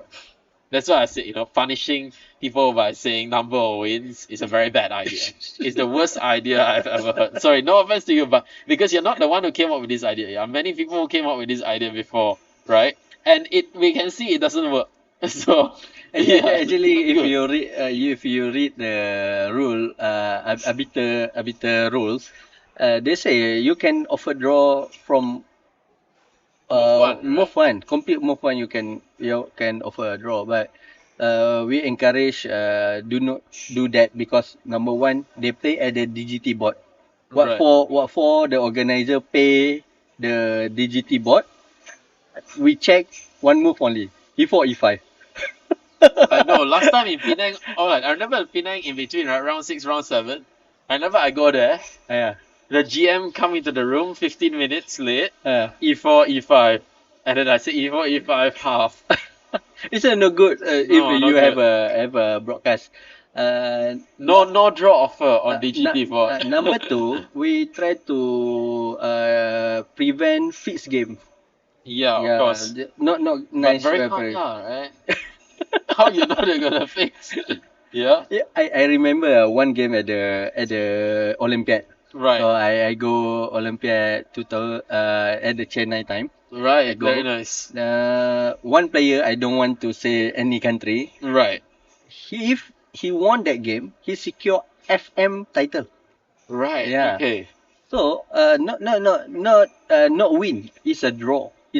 Right. He can hold the FM titles because of the already complete. Right, You know, okay. they play like what you know. Night coming, night go up. Night coming, night go up.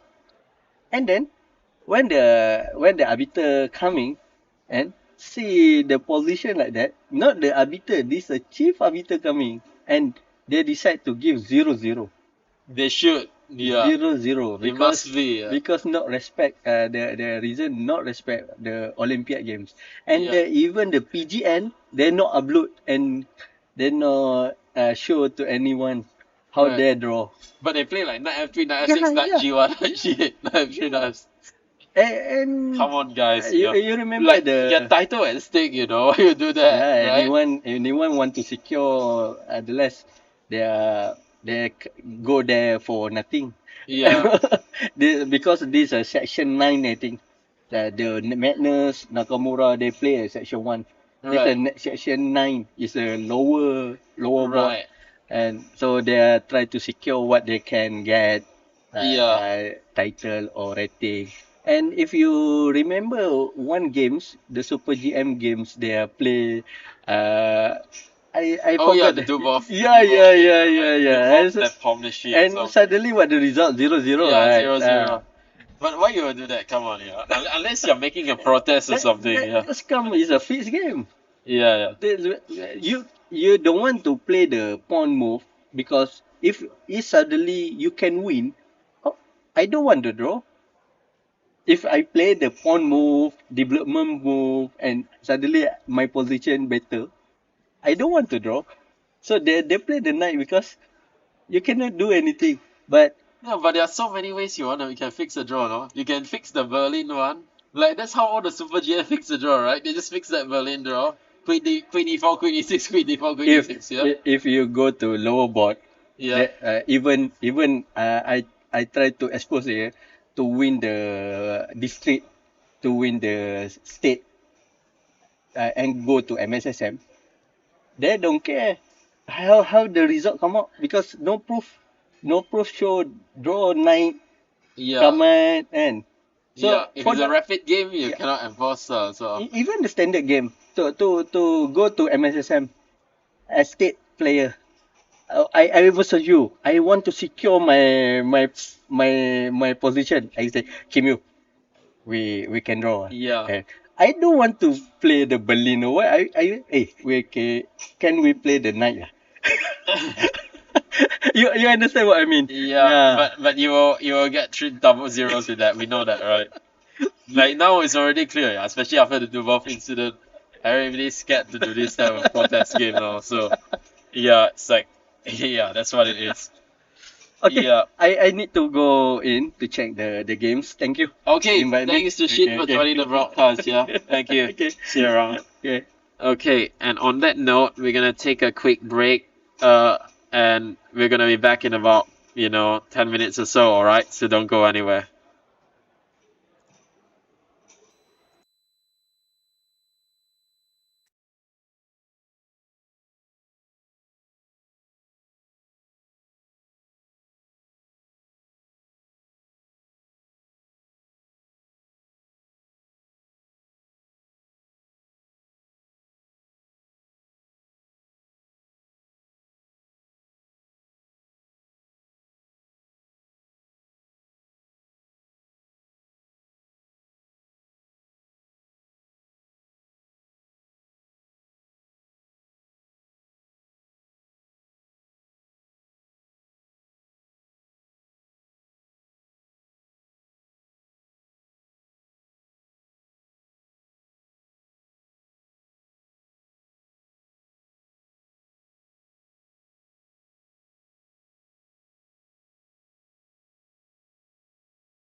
All right, guys, we are back with some games. I mean, that means some progress in this game, slow but steady progress.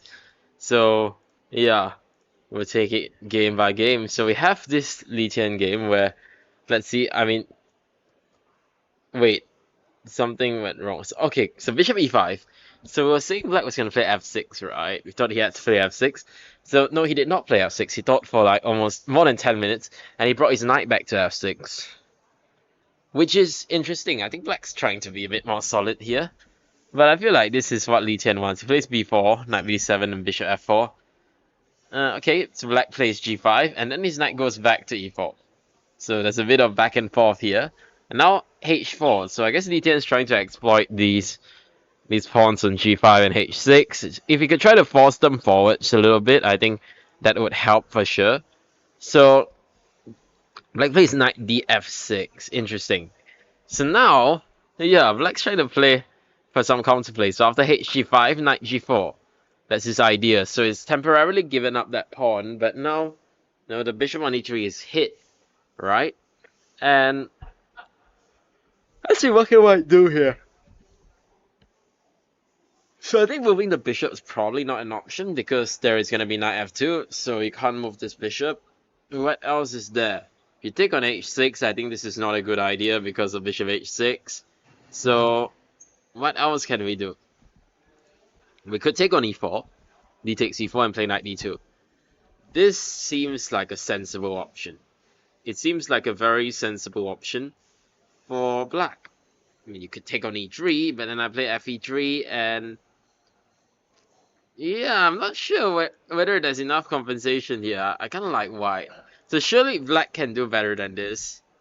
But how? That is the question. How to do better? I don't know. So maybe I'm overestimating White's chances here. Maybe this is still fine for Black. Maybe you play like g4 or something, then later you play f5. Yeah, maybe this is not so clear. The engine likes White a little bit here, but apparently he likes to play f5. Wow. No, this is actually quite powerful because knight takes g5, bishop h6. And if knight takes e6, we can throw in this check and then take on e6. And this looks very good for Black. When queen h6 is coming up, I mean, this looks huge. So, wow. Maybe knight takes e4 is not working then. But then what's gonna work? Bishop takes e4 is probably not gonna work due to f5 again. So, I don't really know. Because you have to take on e4, otherwise f5 comes, and we've got nothing to show for this pawn, right? So we've got to take it. And now after f5, maybe we go back to d2. That okay, Black can play f4 now. This is starting to get quite dangerous, right? G takes f4, and the bishop can come to h3 and go for the attack. Yeah, if knight b3, maybe we can take on e3. And now there are all sorts of ideas coming in. Bishop h3, even rook f2 could be an idea. So a lot of ideas for Black that, kind of look a bit dodgy for White to face. Bishop d5 as well. So maybe he's evaluated this very well, and Li Tian's really spending his time, and I feel like that's a sign that he doesn't like his position. Yeah, because, I mean, normally Li Tian doesn't spend so much time in chess, so, the fact he's spending so much time is some indication to me that maybe he doesn't like his position all that much. But, okay. Well, we'll see how that one goes. Well, one person who probably was liking how his position was is Yin Long. Well, he did do what we expected him to do. He took on b6 and pushed h4. h5 was played, and now g3. So he's stopping knight f4 and going for bishop d3. And to his credit, Harsha is finding some interesting ideas. He plays f6. So the idea is that, now you can't take on f6 because I think probably just castles here. And there's some issues here. You could play rook f8 as well. I'm not sure which is better. But, yeah. Basically, Black wins the piece here. So, after gf6, yeah, that's a bit of an issue. So, maybe g3 wasn't the most accurate. But, I mean, it's always easy to stay in the hindsight, no? I mean, it looks like one of the most logical moves you could play. But maybe you should have castled. I don't know. or something like that. But it's not easy. It's always easy to say in hindsight. But you know, over the board, I mean, when you're playing the game, it's actually not so simple. So knight e5, and okay, white plays knight h2, an interesting idea again. So the idea is now to play f4, I believe. So now, once that knight gets kicked away, you can't protect f6. So king e7 protects that pawn. Now white develops with bishop h3. So I guess she still is thinking of f4. He doesn't want to allow knight g4, and black plays b5. Okay, this feels like a good moment to bring my rook into play. Just play rook e1. And another thing is that if this knight ever moves, I have rook takes d5 if this knight moves. So I'll probably hit you with f4, and if this knight moves, no matter where it moves, I'm going to be able to hit you with some sort of rook takes d5. Yeah, so that's what it is. Okay. So, yeah, this one looks good for white still, although black's getting a little bit of counterplay, but I still have to like white. Because also black's pawns here are sort of under attack by the bishops, and the rook's gonna come into play. I don't know what he could be worried about with this b5. Could he be worried about some sort of b4? But it doesn't work now, yeah, because it's just a check as far as I can see, and that's nothing to be worried about. Yeah, so as far as I can see, this is not something worrisome. So, okay, I guess nothing is that serious for now, and white should be doing well. Okay, this Junying game was quite interesting. So basically, Marty's played e4, take b4, and yeah, g5 now. So rook a d1, protecting d4, and now f4. Interesting. So he's getting rid of that g5 pawn. Yeah, he's trying to get rid of that g5 pawn so he can put his bishop on f4. But Junying is saying no, I want to keep that pawn. And this is a very interesting decision because white actually has the opportunity to double the black pawns here, right? Which looks like a really good idea. But actually, it's not so easy to attack these guys, right? Like black will also get bishop f6 to hit the pawn on d4. I would say this is a move that's very typical of Junying's style. Like, I feel his style is to play very ugly chess in that sense. But it's ugly but functional, if you know what I mean. So, yeah, I mean, I think someone like me, a more classical player, would be taking on f4 and maybe then going bishop f6 and later going for g5, something like that. But Junying's style is, I mean, a bit more, functional than that, if you know what I mean. So f5 was played, black takes on f5, and white takes gf5. Interesting stuff. Because you would think he's going to play bishop takes f5, but after king f8, it feels like black should be fine here. Like, okay, his bishop can maybe go to d6, or maybe even better, the knight could go to d6, kicking this bishop. Now this bishop could go on b4, and then the rook could come to e8. That feels like a good option. But okay, gf5 is quite interesting. So I'm not really sure what his idea is, to be honest with you. Why is he played gf5? But, well, bishop f2 was played, and king f3. Ah, this is very interesting. So he wants to play h4. So basically Marty's idea is that he wants to play the move h4. And the idea is that after h4, once black takes on h4, let's just make some waiting move for black, yeah, just to show, what ideas he could have.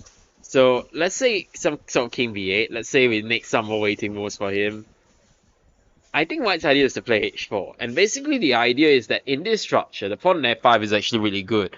Because it restricts these pawns on the king side, right? So g7 is always going to be backward and a big weakness. So that's why he's played gf5, because he is playing gf5 with the expectation that he's going to play h4 very soon. And that black has no way to stop it. And he might well be right, actually. Bishop d3, and I mean, he's sort of taking his time. He doesn't have to go for it right away. Although, he might be able to do it now. I mean, he could do it now, but I'm not sure it's that good. I'm thinking h4, maybe he can play rook de8. hg5, bishop g5 looks like a nice structure, but at the same time, bishop e3 is coming, and black has counterplay, right? So, not sure about this. Maybe you want to trade off one pair of rooks, right? This is a useful way to deal with a lot of these top positions where black has counterplay with rooks, which is to trade off one pair of them. So like rook e8, we'll trade off this guy and then play h4. And I really like white, to be honest. I mean, maybe I'm a bit optimistic, but I feel like we trade off one pair of rooks and then we play h4, and white's play is a lot easier than black's.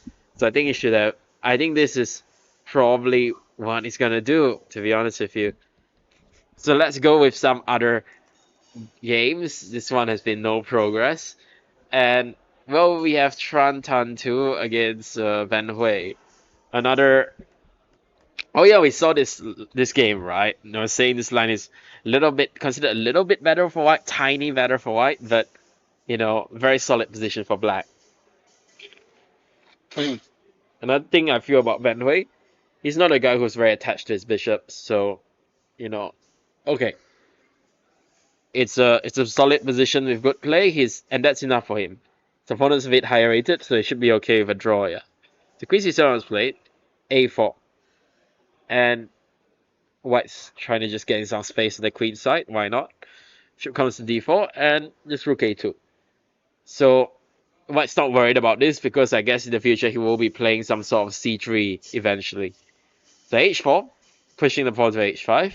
Yes, I think the way you want to play this line, just to slowly improve your position and try to take it from there. So Queen F3, I think the idea of this is he wants to play Bishop H3, but the immediate Bishop H3 here runs into Knight C5. So he wants to have Bishop H6 in response to all Knight C5 ideas, which makes a lot of sense to me. So H6 was played, Queen F3, Bishop drops back to C5. And we have the game position. I think it's all about small improvements in these type of positions. Yeah. We need to find something to do for this bishop. I'm not so sure. We could play Bishop H3 first, because I think we know that this bishop is going to be well placed here. And then maybe here we can do, I don't know. It's not so easy to get our pieces up. Maybe some sort of Bishop D2. Later on we can maybe consider some sort of C3, Bishop E1, or we could put a bishop on C3. It's a very sort of flexible move. I don't know, but I don't know. Maybe there are better moves here.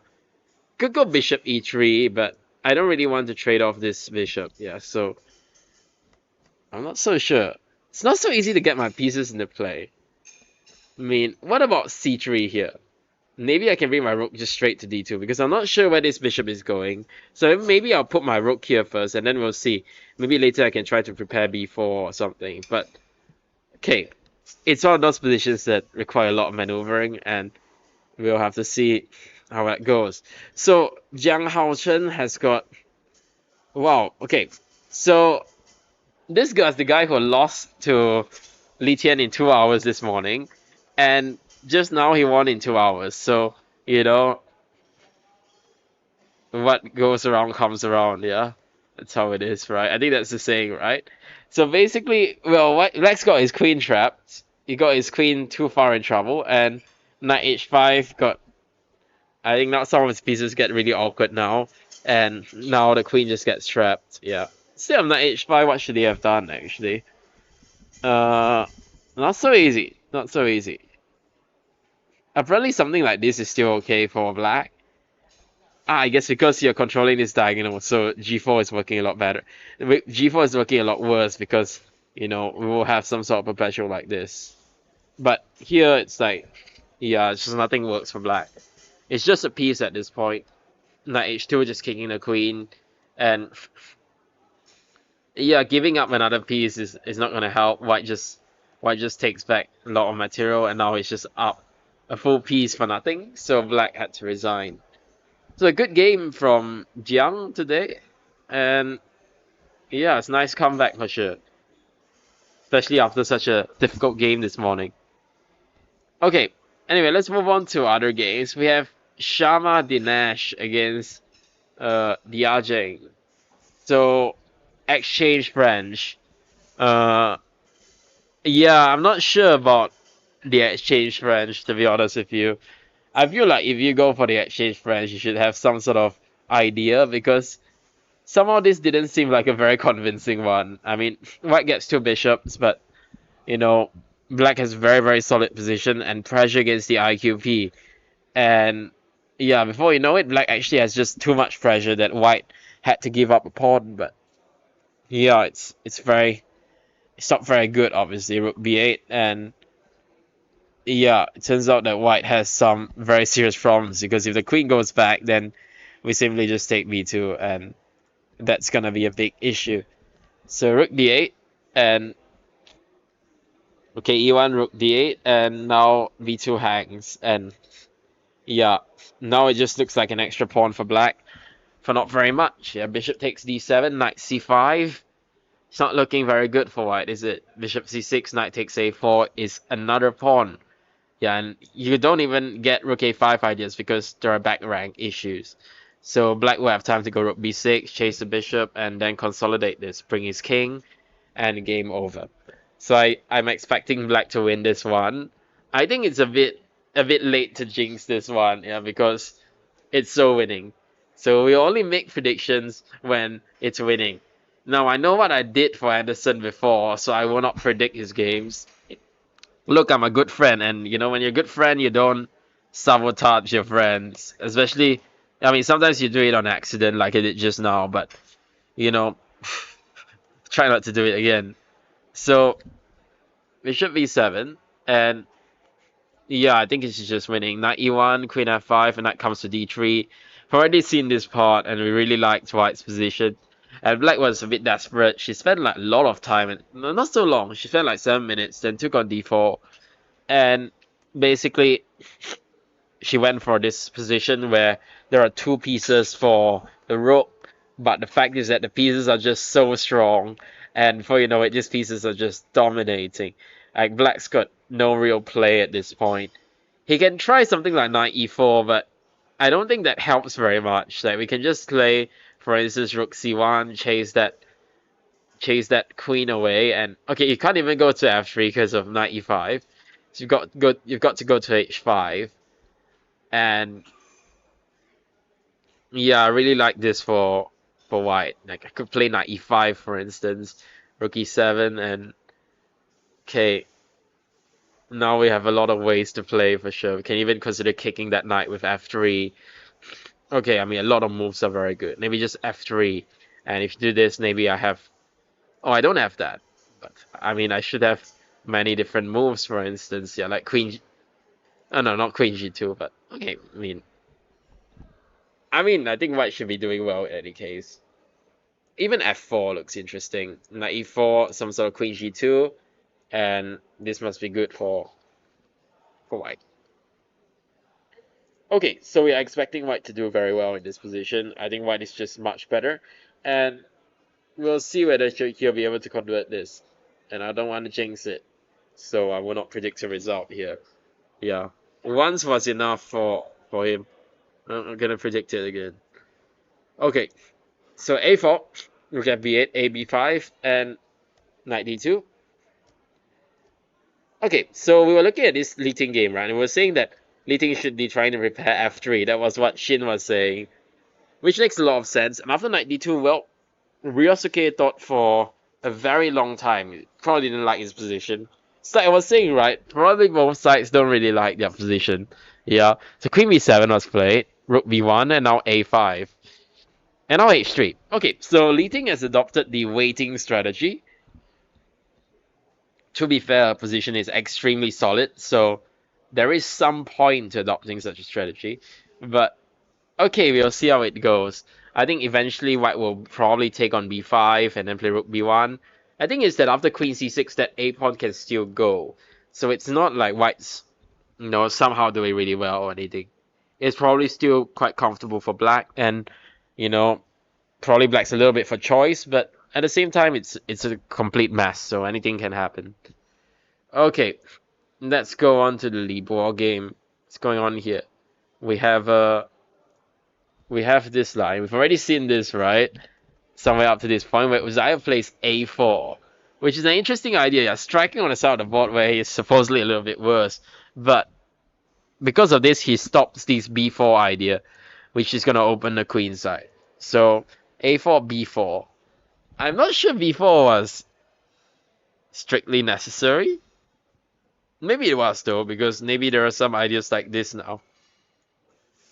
Yeah, maybe some ideas like this could be annoying. So maybe he had to do it. B4 and knight A2 and knight D7. And he's hoping for some sort of C5. Or he hits A4 and then he takes on E4. Okay, it's interesting. Then he plays E5. No, actually, I kind of like this idea. Yeah, if D takes C5, his idea is obviously to play queens. Oh, sorry, the rook on D1 hangs. So you can't even play D takes C5. Which makes me like this idea even more. So queen F3 is played, E takes D4. And black swaps off this bishop. And actually, now black is oh, I was gonna say white. I was gonna say black is doing really well, and suddenly Uzziah finds this huge tactic, and white is winning. So black is not doing very well here. Black is in big trouble. H6 probably has to be played. Okay, maybe it's not so simple. I get knight d5, and that will mean that I have a pawn for the exchange. I have actually pretty good pieces. You know, that knight on a2 is a little bit stuck. No, actually, I'm starting to like black still. I still like black actually here. Yeah. Also, white's rooks don't make a great impression, so I'm actually starting to like. I still like black here actually, and the computer actually agrees with me. He thinks it's better for black. Clearly better for black. Yeah, because white's pieces are a bit stuck. It's this c3 square that white always has to guard, and basically black has no weaknesses, which cannot be said as, and the same cannot be said for white. So yeah, actually black's still doing well after missing that tactic. So yeah, let's move back to the Li Tian game. Li Tian's in big time trouble. It's down to 12 minutes after 23 moves. Okay, maybe not big time trouble, but he's a bit low on time, worryingly so. So knight g4, knight takes e4 was the move we expected. d4 takes, and now not hg5, but bishop d5. Another very understandable move. Knight takes c4, takes, and queen g4. So everything is hit now. The bishop's hit, g3's hit, g5's hit. So what do we do? Ask the question. Ask the question. 1, 2, 3, 4, 5, 6. So white's 2 pawns up at the moment, but right now it's looking like he will lose at least one of them. The question is, will he lose more than that? And that's what we need to think about, right? Okay, bishop g2 looks like a good starting move. I'm making sure queen g3 doesn't come with check. That being said, I think black still takes on g3, right? So it's hitting e3. If I play queen d3, now maybe he just plays like hg5. And no, I like black a lot actually. I don't really see what white's got here. Black's I think black's doing absolutely fine here. Maybe, I mean, black's not better or anything, but I think he has a good position. So actually after queen g4, it's not looking very good for Li Tian, but yeah, we'll see. Hopefully he can find a way to come back in this game. So junior game is still very little progress. Actually, he did do what I expected him to do. He did exchange of a pair of rooks. He went rook he1 instead of rook d, and then he plays h4. Still something very similar. Rook does go to h1 eventually, and after knight e8, we are at this position. I feel like white will have to take on g5 at some point. Doesn't have to do it right now though, but you know, he will have to do it at some point. And I'm also not sure how does white really improve the position, right? Because you know, you don't want to play move like c5 that weakens d5. So yeah, I don't want to play bishop e4 because it runs into knight d6. It also has no point really. So I think my pieces are actually really well placed. I might want to take on g5. So maybe it's now to do it. It's the time to just do it now. Hg5, bishop g5, and like rook h8. And okay, black's position is very solid for sure. And it's not easy to make progress because this bishop must always guard e3, and the bishop on d3 is not making that great of an impression. And it also must guard f5. But, I don't know, we can try to improve our position slowly. I think the aim in the long run is to somehow get our king to g6, because then I think things will start to work out for us. Yeah, we can start to hit g7 with a lot of our power. So, you know, I think that's the long-term goal. Can we actually start getting there? It's the question, yeah. Because also once we move our king, there's gonna be bishop e3. So it's also not so easy to do this. Let's move on to the next game. I think that's pretty much most of the games here. So let's see if there's anything else that's interesting. This one is just heading to a draw. So we left it somewhere here, right? And black played knight c6, rook takes a6, and yeah, everything's just getting swapped off. It's gonna be a draw. It must be a draw. Yeah. Kiriakov has been making relatively quick draws this tournament, which makes sense. I mean, he's a bit of an older grandmaster, so after double rounds are obviously hard for him, and he understands that. So he's done the pragmatic thing and just made more draws, which I would probably do, to be honest. Okay, so this is another interesting game. We left it somewhere here, right? After, ooh, we did not expect that one. So he castled. He didn't play e5. He didn't play bishop takes c6 as we expected. He just played castles. D takes c4. Knight takes c4. And there are a lot of games here. So apparently this is steel theory. a3, bishop d6. I guess d5. And yeah, I mean, it's sort of a typical solid position for black. Yeah. Playing is the IQP. Bishop f4. No, I like what black is doing. But white's also playing very logically. Plays knight e3, trying to trade off some of these blockading knights. And he does succeed in doing so. Yeah, black gets to finish his development. But okay, I think white's actually quite comfortable now. Yeah, queen f2. And now knight f4. And black goes back for f8. So, white's made some progress. But it's not easy to make more progress, actually. I don't really see how you sort of improve your position. You might try, because also another thing is you might try to double, but I'm a bit worried that f4 comes, right? So f4 is probably a serious idea. Yeah, I don't really know about this. So I could see them just going back and forth with knight f4, rook f6, knight h5, and going back to f8. I could see that happening, to be honest with you, because I feel like white doesn't really have that much to play for, and he maybe wants to take a draw before he gets into some trouble. Speak of trouble, I still think Mr. Harsha is in trouble. So what's happened here? Bishop h3, b5. So he lost stop for quite a bit. He played king b1, rook a4, and now b3. Very interesting move. Yeah, because I guess black was threatening some sort of b4 takes and rook a8 or something. So white plays b3, bishop b2, and hits f4. So there's a concrete idea behind this, certainly. Uh, I guess knight f7 is the most logical move, right? But maybe now he just wants rook e1, threatening rook takes d5. I don't know. Has been played, by the way. Yeah, rook h e1 and black played d4, defending the pawn on d5. So, yeah. Remains to be seen what Yilong does. How does he make progress, actually? It's not so easy. Maybe this whole v3 was a bit optimistic, yeah. Maybe it was a bit optimistic, but okay. Perhaps black was already doing fine. Yeah, I mean, going back and checking it, f6 was indeed a very strong move, and actually after this, black is mostly out of trouble. White's still a bit more comfortable, but black is mostly out of danger. And it's a position where, I don't know, I'm not so sure whether, it's that easy for both sides. Because, I mean, black has also quite interesting idea of bringing his knight, right? So it's not even like it's safe for white or anything. Yeah. Of course, white is good compensation, but it's not like it's fully safe either. So, he has to be careful. Okay, see what else is there to see. What else is there to see? There is some of the games this round are going quite slowly. Yeah. So, I mean, see if we can get anyone on the show, but I don't think it's possible at the moment. I'll take a quick 5-minute break. We'll check out the tournament, see if there's anything interesting there, alright? And we'll resume, as soon as possible.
Alright guys, welcome back to the stream. So we have we have some action in the Yinlong games. Actually not much actually, we have one move. But okay, Yinlong slayed bishop g2 and he's hit this pawn on d5. So black will have to react to this. Now it's a bit slow I think to play knight d6, etc. Yeah. Or is it actually? Now I'm thinking whether I can actually do it anyways. Because I am still hitting g3, which is a little bit awkward to defend, right? So maybe it's still possible to play like this. Yeah. Well, we'll see. We'll see what black ends up doing. But, well, yeah, I'm not so sure. Apparently here there's a really strong move in g4. Which, wow, this is actually pretty strong. Knight takes g4 and f6 is hanging. So actually we should be careful as black. So maybe after bishop g2, maybe it's time to go rook g8 and hit this pawn on g3, and maybe then after rook d3 you can decide what to do. Maybe now knight d6. Yep, and then if bishop takes d5, perhaps it's time for knight f5 again. Probably knight f1 still is pretty good though, so it's not so simple to deal with this. Yeah. So I think probably rook g8 makes sense. Yeah, again I expect rook d3. And I guess d4 is the move, yeah? Because now, yeah, of course, obviously if you take on d4, then g3 hangs. And yeah, otherwise, then if you don't take on d4, then black is doing well. I can now start to reroute his knight. And bishop's a little bit blocked, so I think you'll have to take on d4 at some point. But black should be doing well. Okay, so bishop g2 has been played. And yeah, knight d6 now. And the bishop takes d. So knight d6 has been played in the game. So I guess white will take on d5. The question is with what? Probably with the bishop, right? Yeah. Also makes sense to take with the rook. That sense. Rook takes d5 and yeah. Not so sure about that. Bishop takes d5, rook g8. I mean, it seems good, that white has these two bishops and all, but it's not easy to make progress. Yeah, like knight f5 is gonna come. Yeah, it's not so easy. Black has a lot of counterplays, so yeah, I'm not sure about this. I'm so sure. I feel like things are starting to look a bit messy again, so we might see this one, heat up. But what's really heating up is the Li Tian game, because Li Tian is down to 3 minutes. I don't know how he's got so little time, but the fact is that he does have very little time on the clock. So f5 is it. So this game went as planned. White played bishop, went as I expected. Not as planned for sure by Li Tian, but it is what it is. Queen takes g3 hits e3. Li Tian blocks defensive with the rook, and now Dokwa picks up that pawn on g5, which was gonna drop in any case. Queen f1 and black plays f5, and now rook ad1. So I mean, it's equal material, but okay. I mean, it's not. It's quite imbalanced also, yeah, because black has taken, of course, these pawns to the king side, meaning white doesn't really have much shelter on that part of the board. But it's not so easy to continue the attack. And as I say that, black plays f4. Wow. So impossible would be e takes f4. If your rook takes f4 and d4 is simply a hanging pawn. So after f4, can we do e4 maybe? Because I think you can't allow f takes e3 either. But this seems like, I don't know. Not sure whether this is an improvement for black or not. Because, well, I feel like you give white one more move and he might play e5. But I'm not sure it makes sense to play e5 ourselves, because maybe white will go d5 now. And you might be able to take on d6 and come in on d6. And we might regret this. So maybe you do have to allow him to push to e5. But if you do that, I'm not too worried about white's position anymore. I think white's position is fine. So yeah, I think white's doing okay now. Yeah? f4, e4 is played on the board, so we'll see what Dukhua's idea is, because it looks definitely quite interesting, this one. Okay, let's move on to another game. Yep. Okay, so let's see. H4, B5. Okay, so we left it somewhere here, right? Where white was having the two bishops, but you know, it's not so easy. It's very solid for black, obviously. And we were saying maybe something like C3, rook D2 would be a normal position. Well, white plays rook A1, and now black hits with B5. Yes.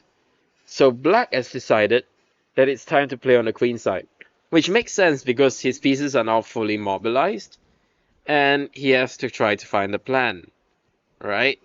So first things first, what happens if I take this?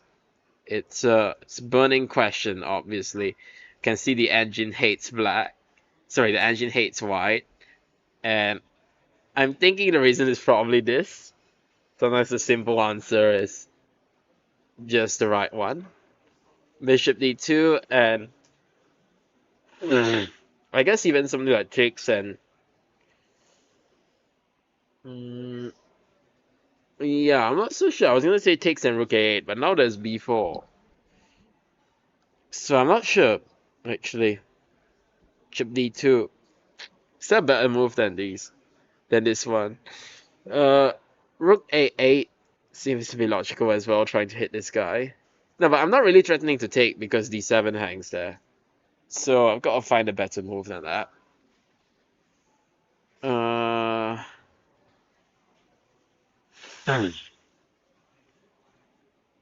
Can it be bishop d4? So I'm trying to force the rook to a weird square before I do whatever I want to do. Yeah? So let's say I'm a rook a2. Maybe now rook a8, hitting this guy on a5. But still bishop d2. I'm not sure about that.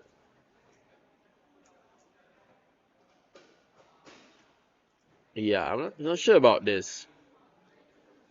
So let's see, what's the refutation? It is bishop d4. d4 is right. Not the rook a2, not bishop c3 because there's still... And it's still bishop d2, right? Oh no, yeah, there's still bishop d2.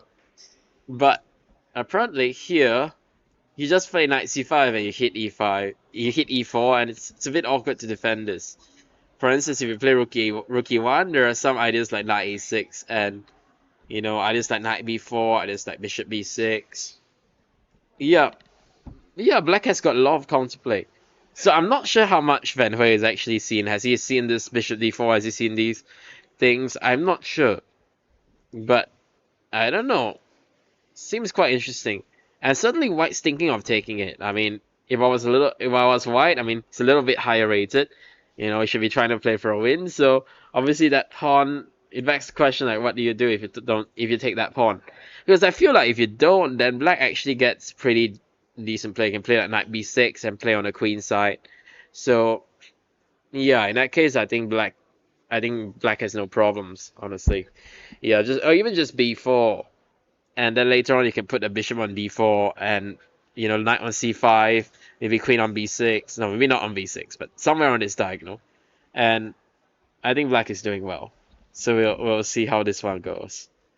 Okay. So yeah, let's move on, see if I can find anything else. Okay, so we left the Anderson game here, right? Anderson was up, you know, and he had a very nice position. We already saw this, right? He had a piece for he had two pieces for the rook. And the piece, but it's not just that. I feel the pieces were just very strong. And after knight g4, white plays bishop d4, hitting g7, e5, and wow, it's actually an interesting idea. I'm not sure what the idea is after bishop takes c5. I'll try to figure that one out. Still trying to figure it out.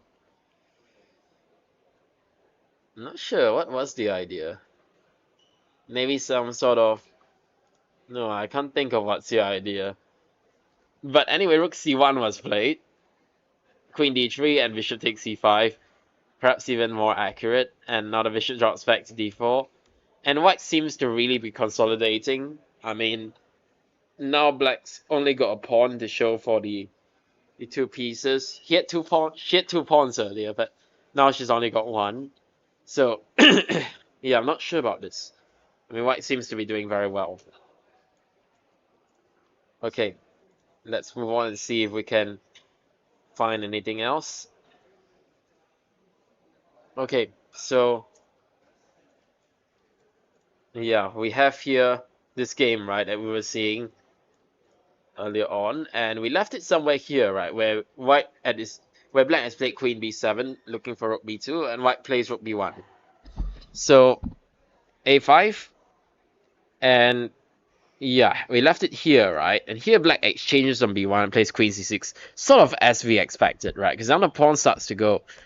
It's a little bit unpleasant for white, I think, but at the same time, it's not that easy for black to break through. He has to sort of keep control of that a4 pawn. White, he can't let white take it, obviously.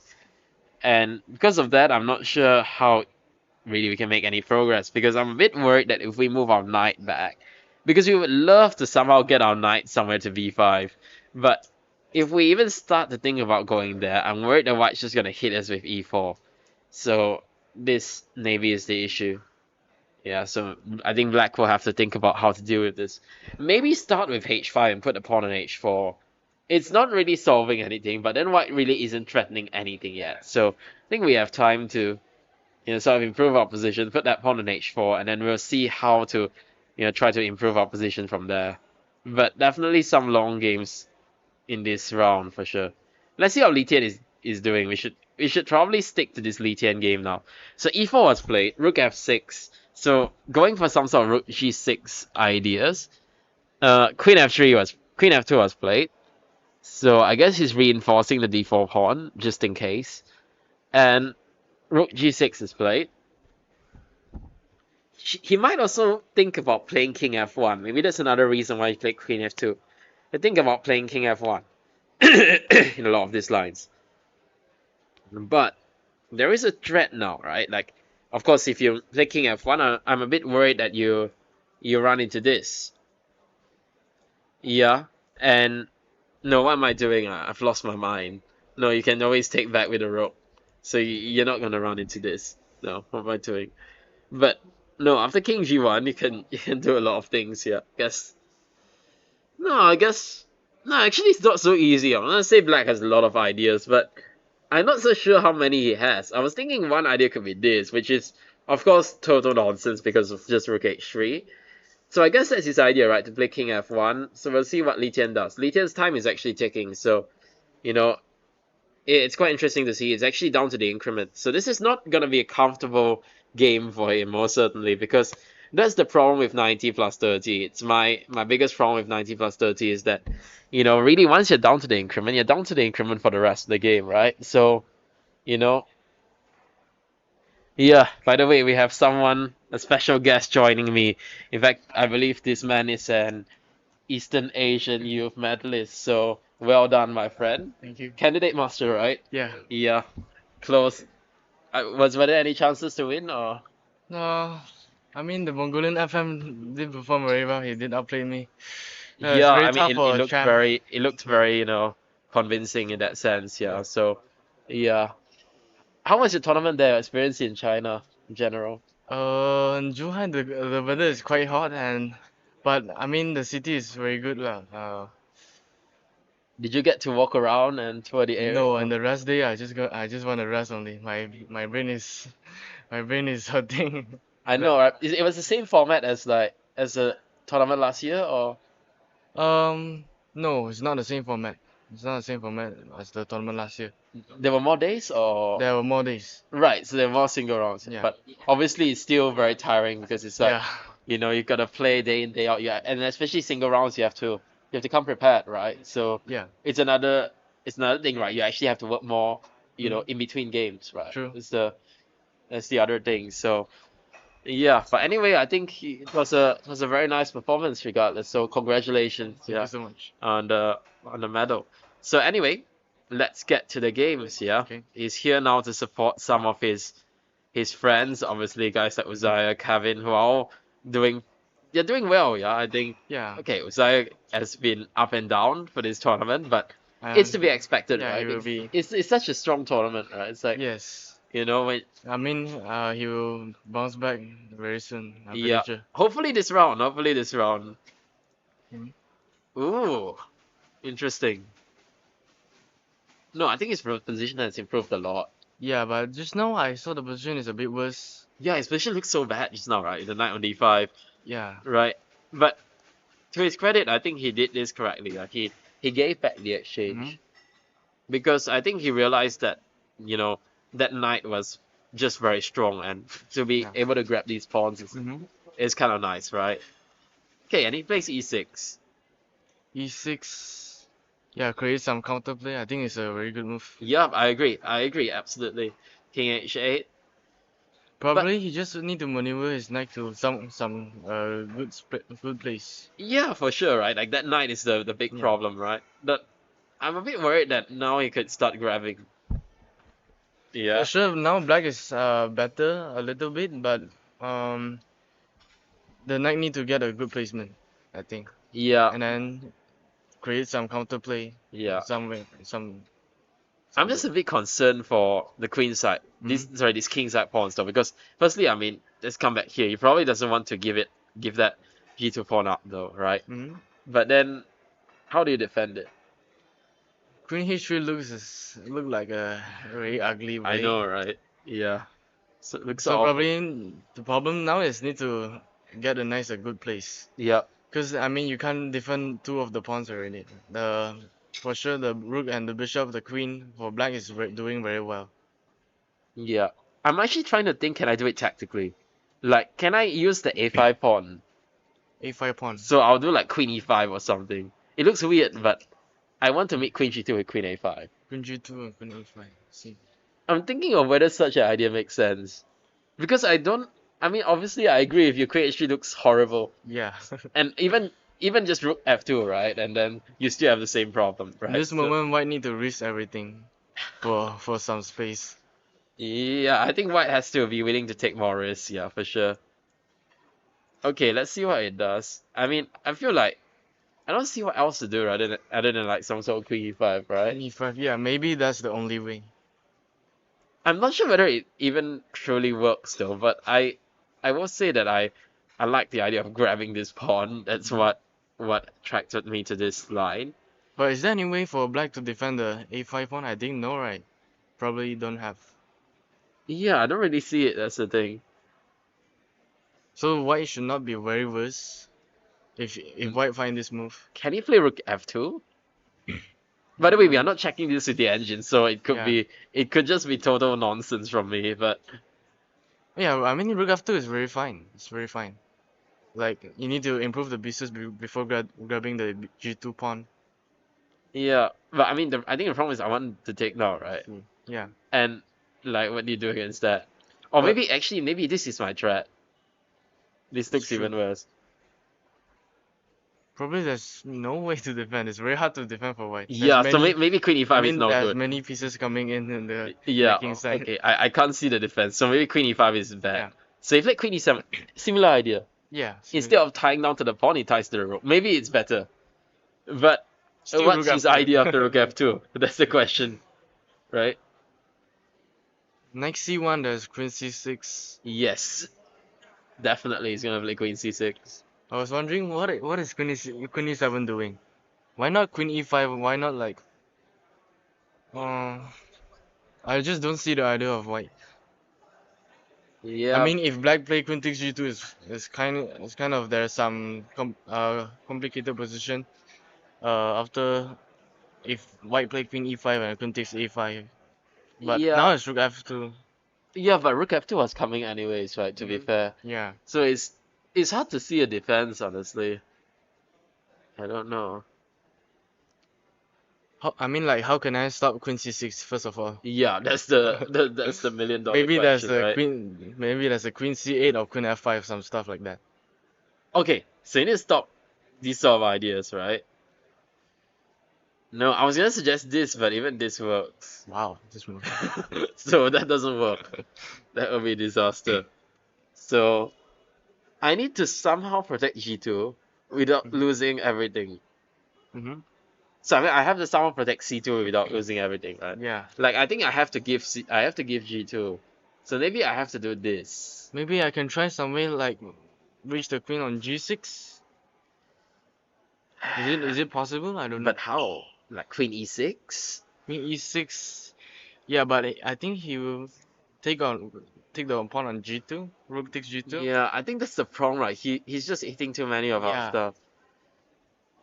Yeah, we can maybe play G4 or something. Or maybe you just go Queen G6 and defend it. Or Queen not. It's G6 your may- idea, right? Yeah. But But probably Queen F3. Queen F3 is yeah, possible. yeah, okay, that's a big problem, I think, because you never have a special, never right? have It's a just check. one. It's just one check, then it's gone. Okay, this looks like a problem. So, oh, then what can we do? This is Not much. Not much White can do. the threat is Rook G3, right? Especially the neck is, as I said, the neck is very Yeah, stuck. it's quite bad. I mean, I would like to get the knight back into play. Maybe I just sack it. Yeah, I have to, right? Mm-hmm. Yeah. You're not tough. threatening to come in, right, with your pieces. Mhm. That's And interesting. you do Queen F3, actually. That was your suggestion, right? Queen I'm just thinking, does F3. this make sense now? Because I'm thinking if I do this, maybe this is not so clear. Yeah, there's some complicated ways. Knight E5. Yeah, The because then position I goes start to use unclear. my knight to Yeah. give checks, right? So But the problem is Queen F3 first. yeah, it's that same move again. So trying to figure this one out. Because I don't know what to do actually. Rook E1, there's Queen. Oh no, there's no Queen- Queen F2. Wait. Queen F. Maybe he's still Queen F2, Rook E2. Yeah.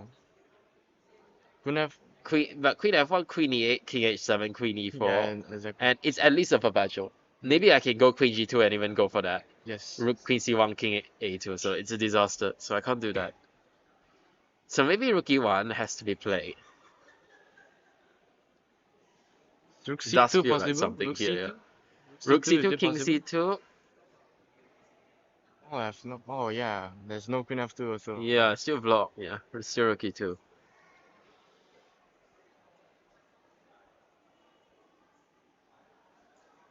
Okay, I'll try this Queen takes G3. Just take it. Yeah. Yeah. Looks good. Yeah. Okay.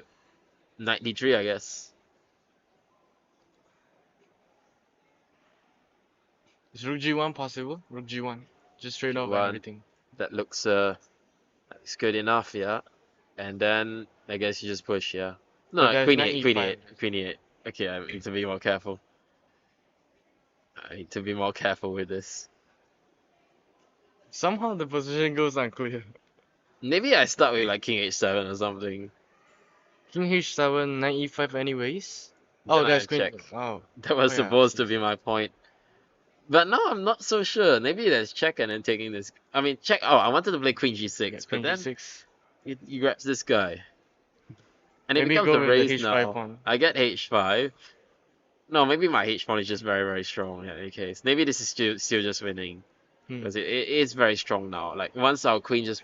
Yeah, but just it's shove it clearly through, yeah. better than the previous position. I don't know, this might just be lost though, that's my worry. Like, it could just be a lost endgame. Oh, it's No, a it's draw. not. It's not. We are being too optimistic for black. You know, it's somehow okay. Because it's hard to push past Yeah. H3. The queen just controls it very well from E5. So, okay, maybe this is not so bad. Okay, I just accidentally saw it's -6 of the knight C1. So clearly that is really bad. Okay, so let's see what's the best way. So, Queen E6 is E6. the best move. The one we suggested. It's still very bad. Queen G2 is apparently very good. Why not Rook G2? Okay, so he says knight C1.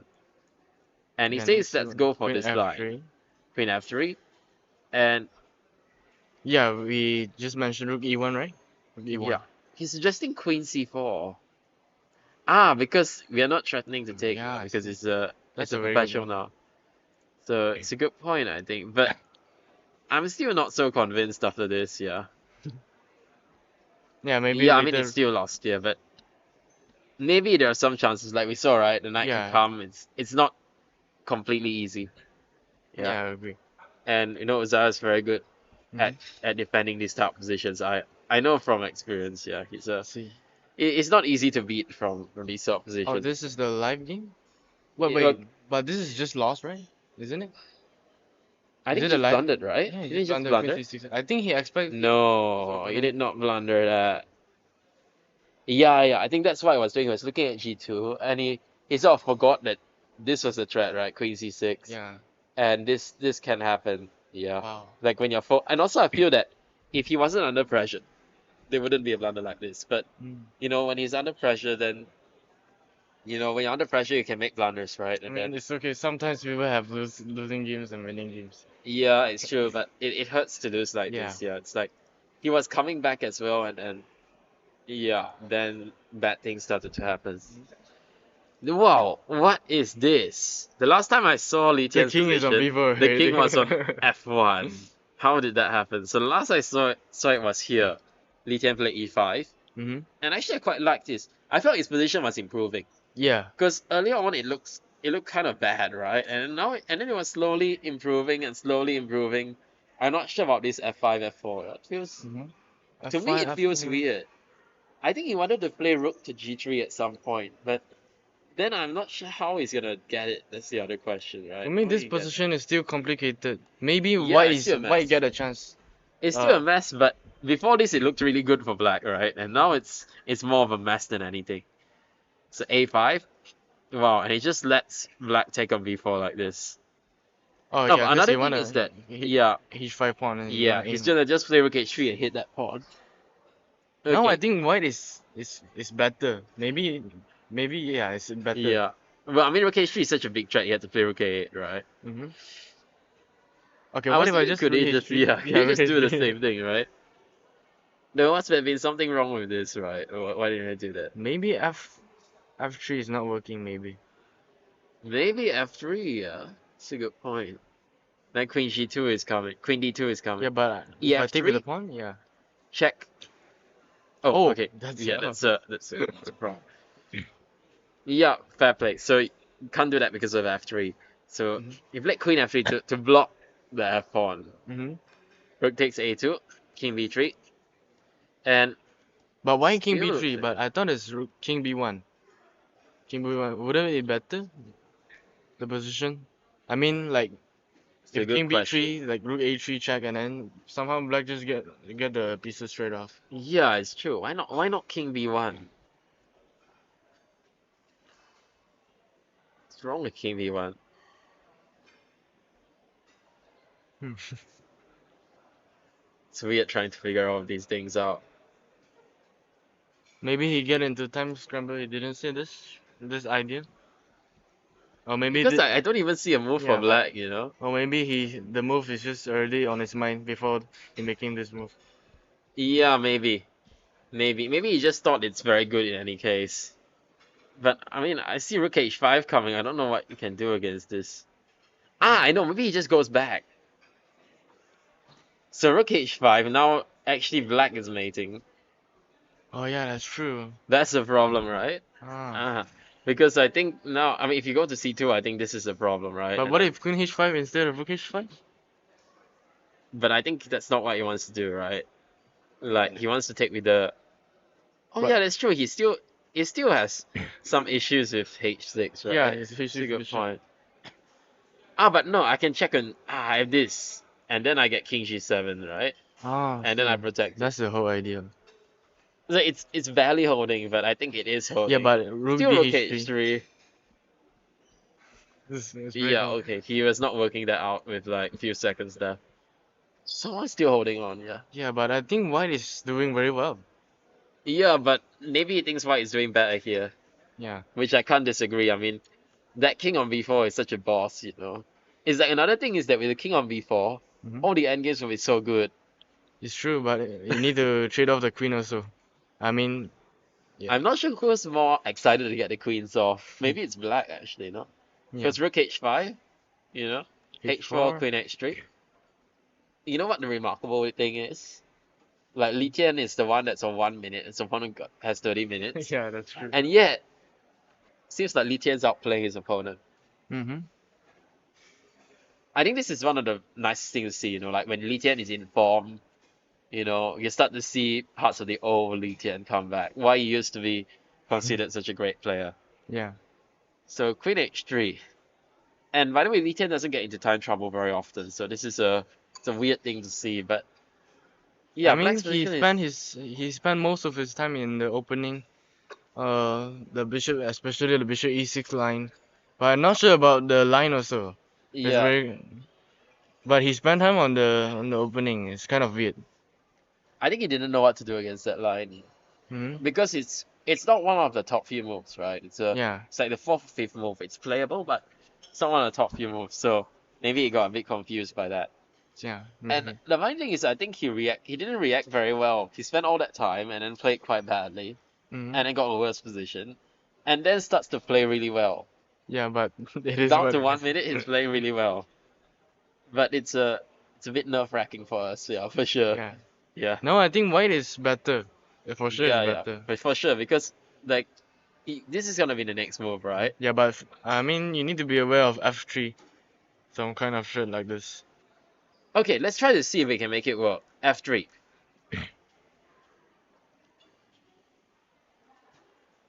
Isn't it just queen takes f3? Queen Yeah. takes though, I think the king b3, right? Mm-hmm. And there's no check.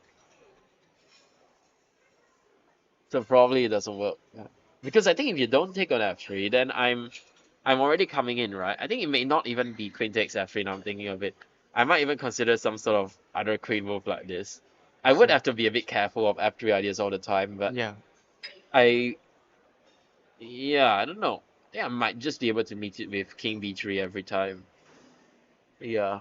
But the queen need to stay on h3 because Yeah, it's true though. If you leave that bishop undefended, maybe it's yeah. a problem. Yeah.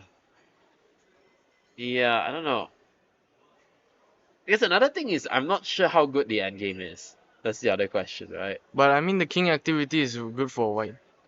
Yeah, I mean, I like mean, queen takes let's say I do something like a bit dumb and I just do rook g8 or something. queen takes And I h4. just do this. How bad is this? King g7.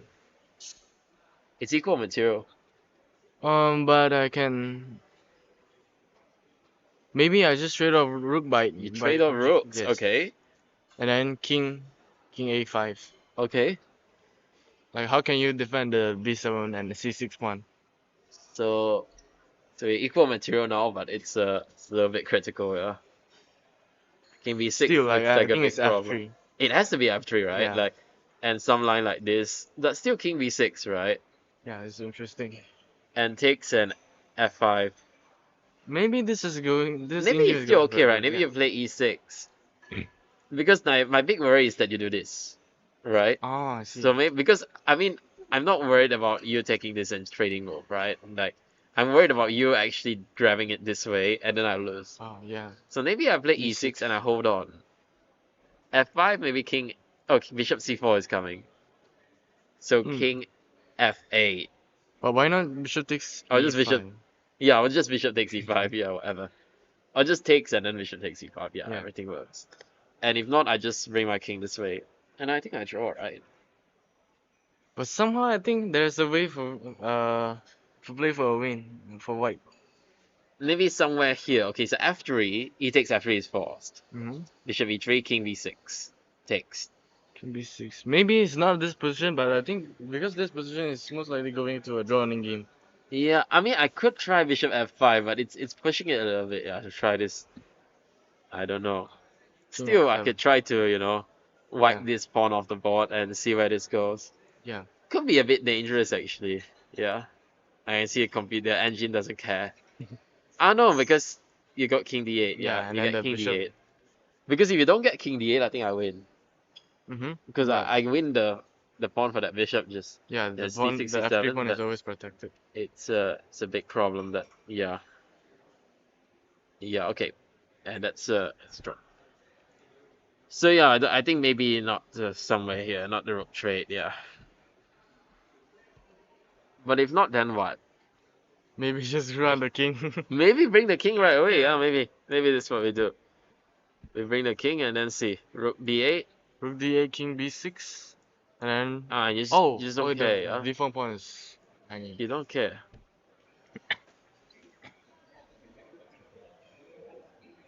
Wow. No, but Uh, there's e4 eventually e4, e4 or e3. Ah, right. Yeah, yeah. It's true that bishop Yeah. controls. Oh, what a sad line. Hoping for that.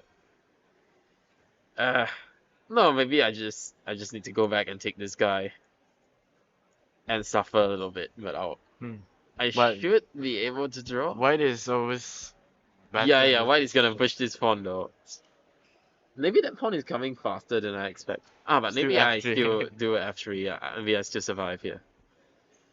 Yeah. Okay, so it's not easy, this one. Especially you're down on time, and then Yeah, it's yeah, not I know, easy right? And to you have to find. make the decisions, Yeah, and especially decisions are F3. hard. F3 is very hard to find in the future. You mean F3 for? For I mean, like after trade off the queens, trade off the rook. Like just now we mentioned the line F3.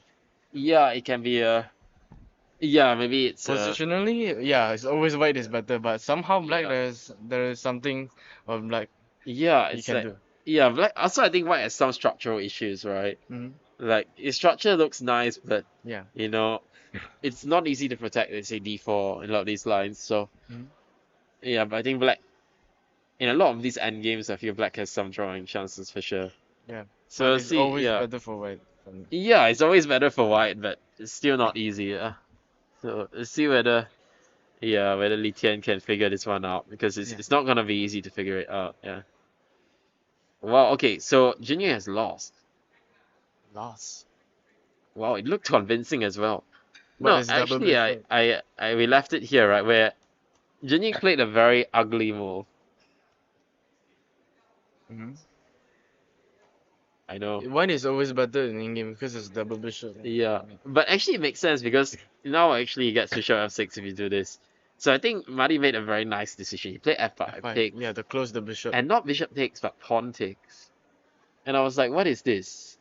Now, his idea is really cool. Bishop d6, bishop f2. He wants to play h4. And when he plays h4, he'd rather have a pawn on f5 than a bishop on f5, right? Because then g7 gets weak. Hmm.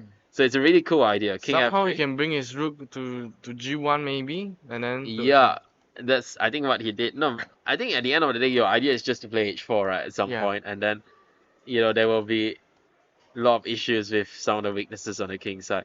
He's not even hurrying to take, yeah, and he's just moving around, just improving his position. And now, I think that's the problem, right? Like once you've got a pass pawn like this, you've got the bishops, Hmm. and the pawn just goes, right? It just goes. The bishop looks a bit dead like that. Oh yeah, the one on h6, yeah, it's finished.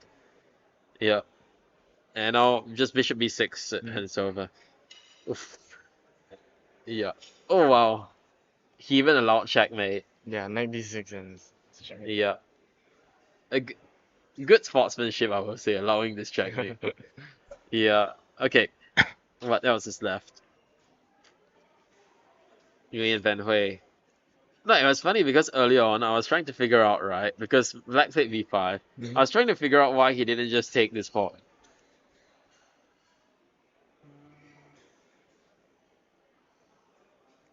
Bishop b4. Because There's bishop b4, bishop d2. Yeah, true.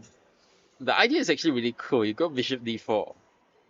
So I'm like, what's the difference? I mean, bishop c3. Bishop c3 It's is still bishop d2. But you can go knight c5. And you hit this pawn. Mhm. And then later on you go bishop c3.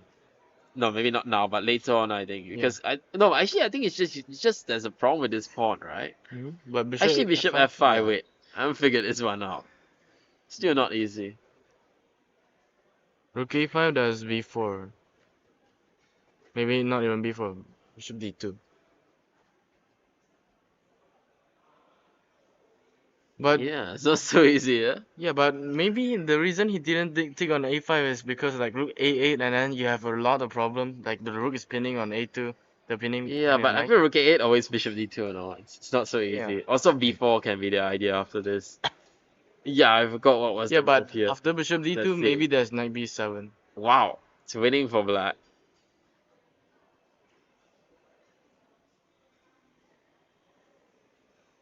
Okay, A bishop He D. says actually this move. I accidentally saw it. Oh, But I don't. I mean, I saw this briefly, but is it so clear? Like bishop e3? Is it so clear, this one? still. Oh, there's Queen C3. Queen C3. Ah, right, and then you come in. Yeah, okay, okay, that's that's all clear, I think. Okay, so that's the problem, yeah. The fact is that you're just getting mated to some of these lines. Yeah. Not an easy thing to see. I don't know how much Ben Hui saw. He might have just seen bishop before and cut his calculation. I see. I know because I've done that, yeah. So I know 2300 might actually think that way, yeah. Especially in a double round. You know, in double rounds, you don't really see all that much. AB5, CB5, bishop F1. Chef one. No, but black is doing well now, no? Bishop D2. Okay, he's hit D2. the A pawn. We could play B4, right? That's one thing. B4 does bishop C4. We do allow bishop C4, but we also get to, D4. we also get to sort of secure our pieces here on this diagonal. Yeah. We can play rook D8 maybe. Use the D file. But rook D1. D1. Okay, it's normal position, right? Like, I was thinking to even play King F8 there. Not sure whether that makes sense. Trying to think of how to improve our position as black. Yeah, but the way that white improved is just King G2, and then somehow everything was okay for white. King G2 maybe. B4 has been played, because otherwise I don't know how to defend that pawn on A5, right? Yeah. And bishop C4 obviously has been played. Yeah, it's not easy to improve the position. I need to improve that knight somehow. Or do I? Or do I? Maybe it's Can I just around go Queen C6? Queen C6. We saw that there were problems with E4 earlier, right? Yeah, but it's true. It's Queen C6. Forced to play Bishop D3, I think. Yeah, but that's something I'm quite happy about, right? Yeah, but Then you're yeah, you going can back. move your knight away. I think it's Yeah, somehow now I manual. get these sort of ideas like knight E8 and maybe I can do this. Yeah. If I'm forced to play bishop D3, then suddenly Queen C6 becomes a very good move, yeah. But I don't see what else to do. No, Yeah, true. it's good for black. Yeah, Queen C6 is one of the moves. Other moves are also fine for black. Actually, Yeah. just rook D6 and stuff. Yeah. Okay, so we think black is fine here. Yeah. Okay, let's see what else is going on. We have Priya's Moro. So last we left Priya's Moro, he was here, and well, we saw Priya's Moro repeat, like, so black was repeating once. He's like, okay, I'm fine with the draw. And Priya's Moro is like, no, I'm not fine with it. Yeah. So we played. Takes F4. Okay, but it's an interesting game, right? Like knight comes to F5, and I'm not so sure that I'm so thrilled about white's position. Yeah. Maybe.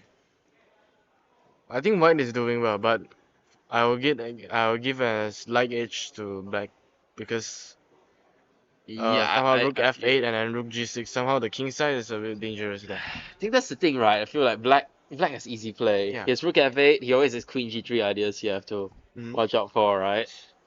Yeah, or even. I mean, yeah. I guess these are the main ideas. Like just rook F8 and Queen G3 comes, and it's a bit sketchy for white. Yeah. True. So I actually think white should have just repeated. No. I actually thought that he should repeat back here, yeah, when his opponent was doing this rook F6 and going back. That he should just repeat. Yeah, it's Because understandable. this feels a little bit like, pushing the envelope, yeah. I mean, because you're someone who's like a little bit low rated, Yeah, it's you're white, understandable. you wanna press for a win, but at the same time you can't go overboard, yeah. I mean, like- black is not down on time also. Yeah.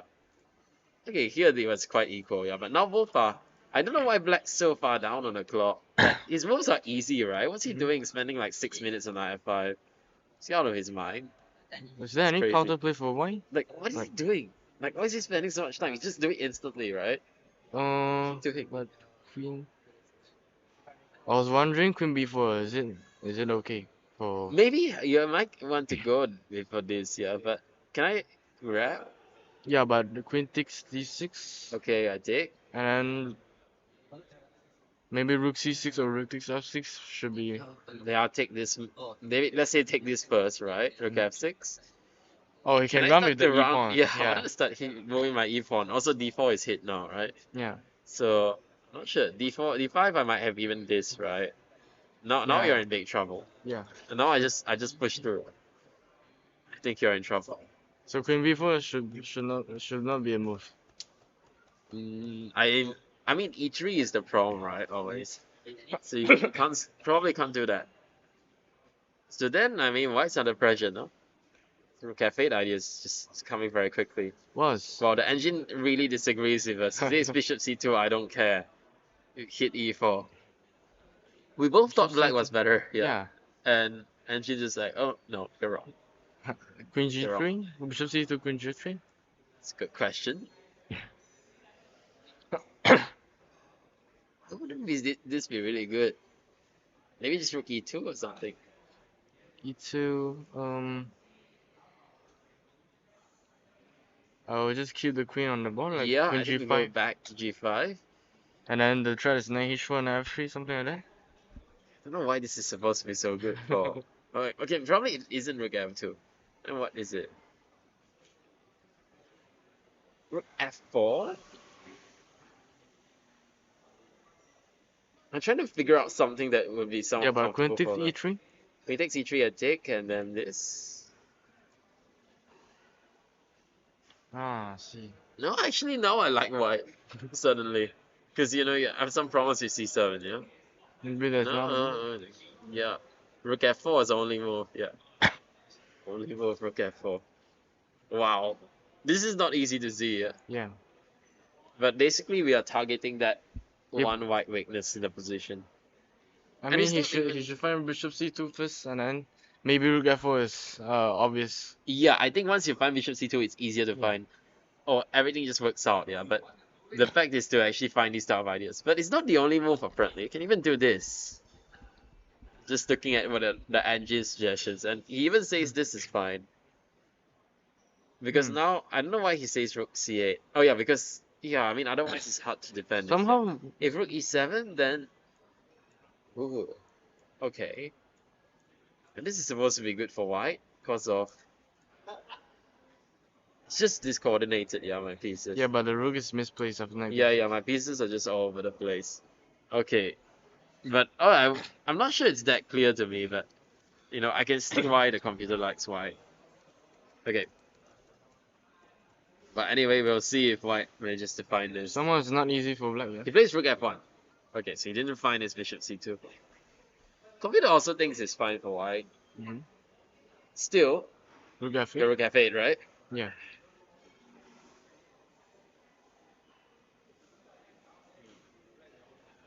Like, what's the idea of the rook f8? What's our plan? So For black. plan after rook f8. Yeah. Knight g3. Knight g3. I'm not sure how big of a threat that is though. It's probably not a big one. Somehow, Rook I mean, g6 after knight- maybe. Rook g6 and then moving my knight. But then f8 is a problem too. yeah. There's It's not some, easy to create some. but like play. knight g3 idea, there's some. You take and queen d2, yeah? And I mean, Yeah, it's what's also the great. threat? Like knight g3, there's no like direct threat. I mean, I want to go rook f1, but you go queen d2 there, yeah? I see. Yeah, queen I d2. guess. So that's a bit of a problem.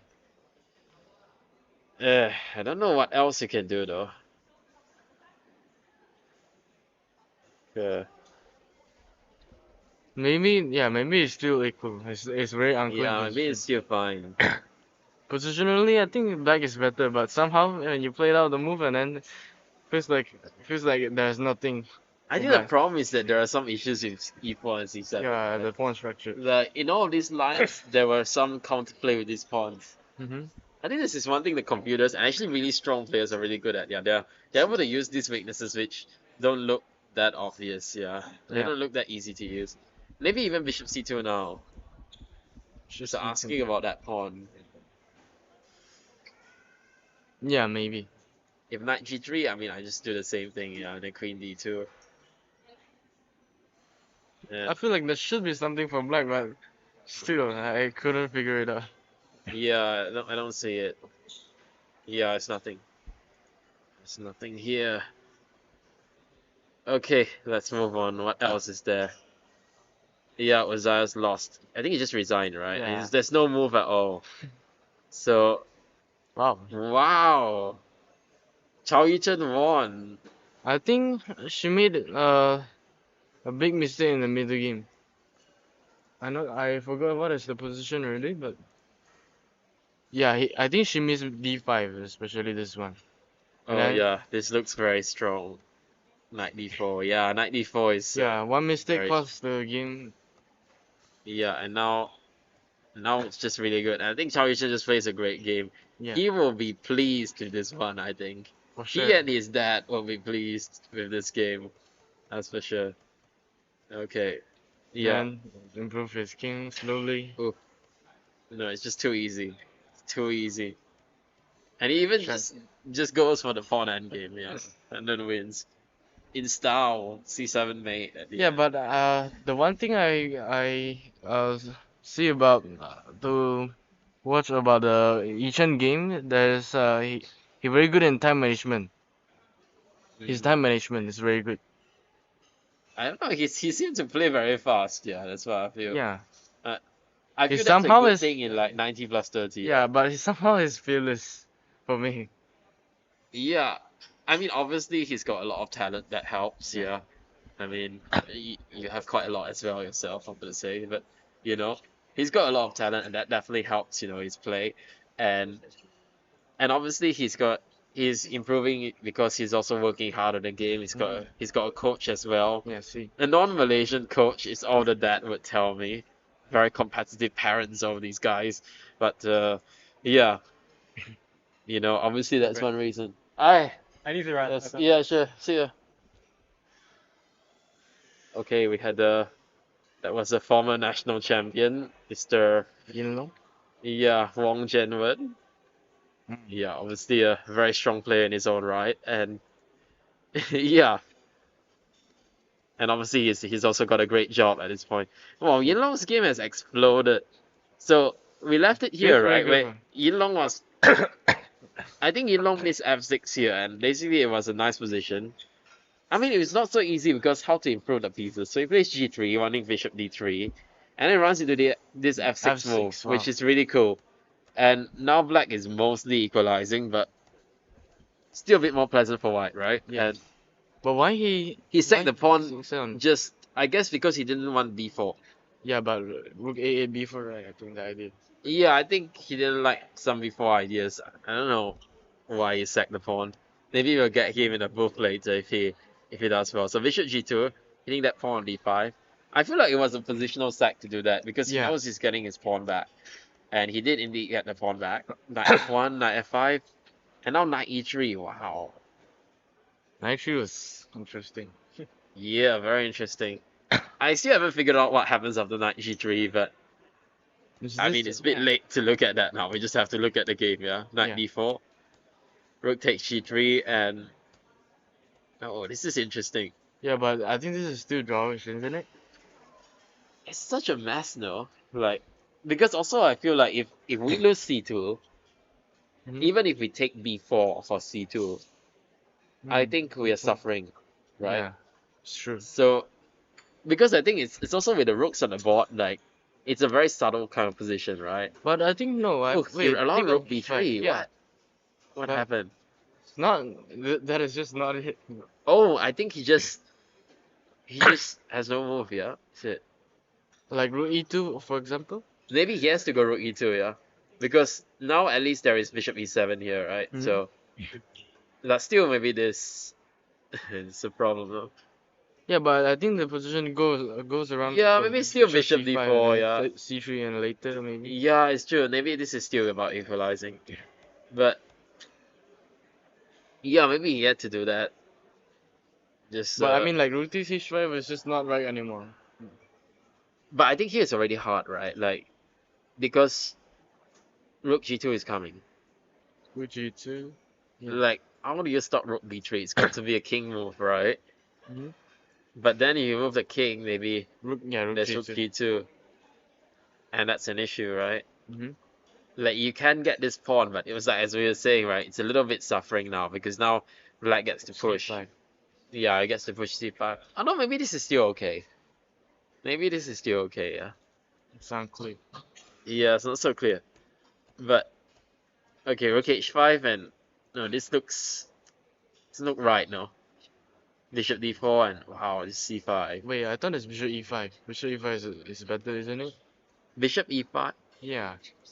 But isn't rook f2 just crushing? Oh, yeah, I see that. Oh, he stopped the rook after, I think. Yeah, and also I think maybe he wants to play bishop. No, he doesn't want to play bishop c5. He just wants to stop rook f2. Well, and black just doesn't care. He just goes c5. Yeah, the idea is rook c3, I think. Is this so convincing though? Let me take it. What's your idea? Yeah, wait, what? Because Black I just want to wants take a draw? b4, right? Oh, b3. Oh, that's a big problem, yeah. Yeah, b3. That was a really But good move. if you can't take on c5, you're dead. Yeah, but he takes anyways. B3? You have to, right? But then b3 is dead also. So then he's just dead. Yeah, b3. Ouch. Down. Just a dead boy. Is there any way to defend this one? There's no way. You have to take it, right? But I can It's just done. ignore it for... Then I take and then I maybe make the queen. Hmm. Sounds even worse to me. That's a good fun by the Indian I am. I mean, I feel like he messed up the opening, then he played a great game Hmm. somehow. Especially here. No, I think also Yin Long sort of self-destructed here. I mean, there was no reason to lose a position like this, yeah. I think. But okay, it was not easy. I mean, I mean, Harsha played well. in different color bishop, you can maybe sack a pawn for defending your position, but Yeah. he just left his rook on h5. It's just not right anymore. Yeah, maybe he had to go rook e2 and Yeah, try to that's true. grovel there, yeah. I see. No, actually rook e2 is not working. Okay, so rook e1 was correct. Rook e2 is wrong because of king f7. Oh. So there's no bishop e7. Great prophylactic move. Really nice idea. Bishop e7, bishop e4. We want to wait for bishop e4 so we can take the bishop. Wow, that's a... Wow, this is just some next level stuff here. And he just says, I don't care, I'll chase your bishop, then I'll just bring my king up or something. See. Oh, he says now takes. Interesting. And then rook h3. And then he's just dead because the king comes in. Yeah, it's true. Wow. Okay. Some computer line, but really nice ones. But rook e5 is correct, but here rook h5 was wrong. h5. Wow. Okay. Rook h5 was wrong. I thought it's worse anyway, but rook e5, you play any move, it's just worse.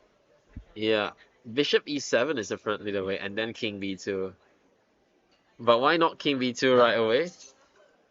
No, king b2 works as well. King f7, bishop e7. It also works, yeah. Yeah. And yeah, we take this pawn. Yeah, it was this position we were saying is a bit suffering, right? But that we said should be able to draw. Maybe it's not that suffering actually. That's why I'm thinking how to push these pawns. Yeah. It's not so easy to push this pawn, right? Because bishop is defending. And you can't really push this guy because I just take it. Yeah, it's true. So maybe it's not just suffering. It's not suffering at all. It's just a draw. Yeah. So maybe he had to do this. But yeah. I mean, in 5 minutes. Yeah, 5 minutes, exactly. probably you can find, but it's very hard. Yeah, but I also feel like rook h5 is like what you said, right? It just feels wrong. Yeah, but I mean, look at the rook. It's just doing nothing there. Yeah, I mean it looks so much better on e5, Yeah. right? And wow, actually this is fine. But you have to go to a2. So that there is no c5 idea. That's insane. No, this is okay somehow. Bishop d4 right away, but oh wow, this is really interesting, yeah, because he missed that there's like the c5 idea now. Hmm. Which is it's really cool. No, I'm gonna save this game for sure. This is a great game to study. Not, I think Yin Long is not gonna be very happy about this game, but Yeah. it's what it is. Yeah, sometimes you have these games that just don't go Especially your way. c5 was a very good pawn. That's why you had to go bishop d4 first, so there's Yeah. no c5 because there's check, right? Yeah, c5 was a great move. Like I said, it even took me some time to figure out, like, took us some time to figure out what was wrong with this, yeah. This b3 is just dead. bc2 is dead. Mm. His pawn's just gone. It's just Rook gone. c8 as king d7. Rook c8, yeah, just king d7. And then I go rook f1 or something. Oh, rook c3. Rook c3. Right? Yeah, I mean there's Yeah, a rook c3 million of ways. Yeah. I mean, like, the line we were talking about is this, like, let's say you go back, rook c3. Yeah. There is a dead. Yeah. Okay. So this one is over. Li Tian has won. Wow. Wow. Amazing, amazing. The Malaysian hero strikes again. Let's go. Wow. Queen h3. Rook f7 was played after like more than 10 minutes takes. And after king g7, check. And rook g6. Wow. Best technique, this guy. Best technique. Bishop g7. You see all the pieces just so stuck. Bishop e4 stopping f3. See. Best technique. Then he just run with the king. Best technique. Just can't do anything. Yeah, he gave that pawn, but it's hopeless. Wow. From 40 minutes to play against 1 minute, and then now, And the guy with 1 minute Yeah. on outplayed his opponent yeah. with 39 minutes less. Or 40 times less time. That sounds more impressive, no? Okay. What else is going on? Well, that Yin Long game is dead. So, only 2 more games actually. Wow. Okay, so we were saying we liked black, right? How did this happen? So, bishop g4 was... He played bishop d1. Mhm. Rook f8 was played as we predicted. Bishop d1, g6, bishop g4. Knight comes in. And queen d4. Okay. Oh, and he missed like h5. Oof. Wow. H5. But maybe we knight should e2, go to right? the other way. Oh yeah, knight e2. So, bishop d1, rook f1, I think he's completely pinned, right? So, he's dead there. So he's got to play king h2, but, well, he repeats once and then he finds this really cool idea with rook f1. And Yeah. yeah, that's the problem, right? All white's pawns are just dead. Wow. So after declining the repetition, white's about to regret his life choices. It's knight d4, right? No, knight d4, no, king f2. Only move e3. It's still tricky. Still very tricky. Still tricky. I'm just curious, why isn't this winning? King f2, knight... Ah, because knight f5, g4. Something. Yeah. No, Maybe. bishop b7 definitely. Yeah, and then after that you go bishop e4. See. And then it's a draw. Not the easiest thing to see, but yeah, e3 is necessary. Only move. And black wins. No, lots of interesting games. Let's save this one as well. Yeah. Nice games. Okay, so Huntington game, what's going on? Wow. Oh. There's a 4th queen on the bar. This guy. Wow, what a diagram. What a diagram. Simply what a diagram. But white just has no checks, no? That's the problem. He's got absolutely no checks. And now black is gonna start the checks. Yeah. I mean it's just losing. Also black's a rook up. I just realized that's probably the biggest problem, right? Black's Yeah. a whole rook up. So he's attacking f7, but the thing is, black can even defend that pawn with queen a2 check, right? Mhm. Like he Yeah. defended it with check. He plays Oh, rook a2 check, A2. and he's gonna take d2.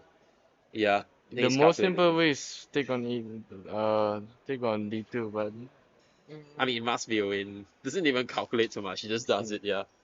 King d2, queen a d1. King e3, queen problem is that f3, there's mate. 4th queen on the board. Yeah. The Like, problem how- is that when your king is naked facing one queen, it's But bad how enough. does position happen? But- How does position happen? Yeah, that's a good question. So, well, we left it here, right? We were saying it's not so easy to make progress. So, I was saying that black should probably play h5, h4. So he starts with queen d6, looking for queen g3.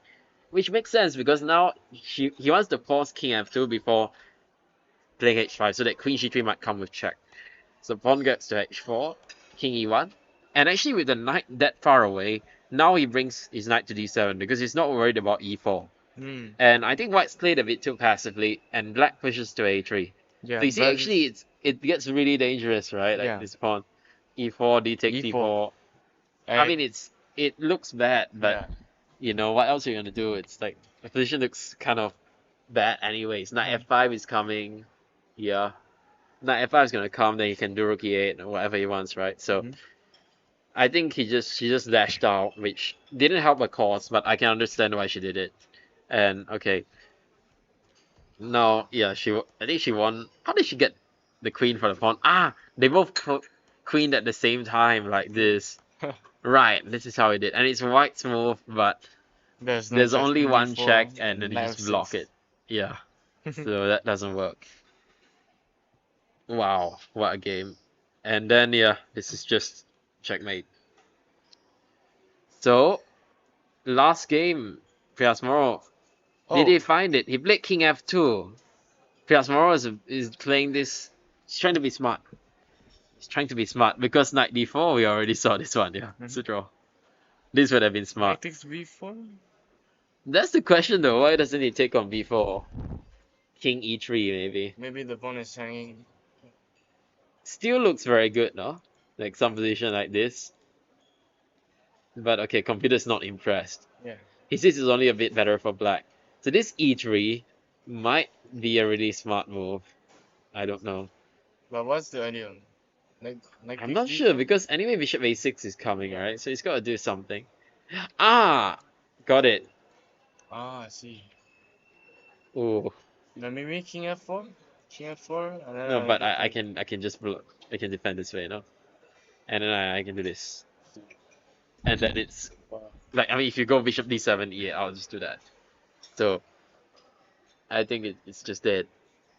Wow, this is actually really cool. Okay, it's happening in the game. Knight c2 is played, and black is gonna win. King moves, knight takes b4, Yeah. and no, we will finish all games on stream today. I think. Should have taken the I draw mean, earlier with yeah, yeah, for with sure. I think Piazmaro is kicking himself for not yeah. taking the draw. But Or maybe it's he's happy for understandable. his countrymen, yeah, his young countrymen who, you Ah, know, I'm not sure whether Budidama has reached 2400. I know he got his title from one of those youth events. I see. Yeah. I mean, I feel like if you get your title from the youth events, you should have the rating to show for it, yeah. Yeah. And maybe now he'll now get it. But obviously he's quite strong, you know, so Hmm. anyway, I don't think it matters for him. So I don't think he really cares either. He's probably Yeah. going for GM at the moment. So yeah, just King G7. Everything He's is trying like protected. king e6, king e7, but I would never think this is working. Yeah, it just can't work. Not in a million years. This is King G7, yeah, surely. King E6 and hey, we still have to be a bit accurate. But maybe I go and maybe I shit. Spoiled for choice here, you know. That's my only problem is that I have too many choices. That I can choose the wrong one. d5 versus king d6, so it's not logic. Yeah, still not so easy, yeah? C5, King D6, C4. King C7. Knight d3. Okay, then I can take B6, yeah? How's this so unclear? I mean, it should It be shouldn't very be. It easy. should be very easy, Yeah. yeah. I agree. Somehow we are missing something. We're missing something probably quite simple. Probably very simple. Oh, this is position. This has happened in a game. Uh, what are we missing? C5. Can I just go for the pawn right away? Takes, and then push. Yeah, I think it's true.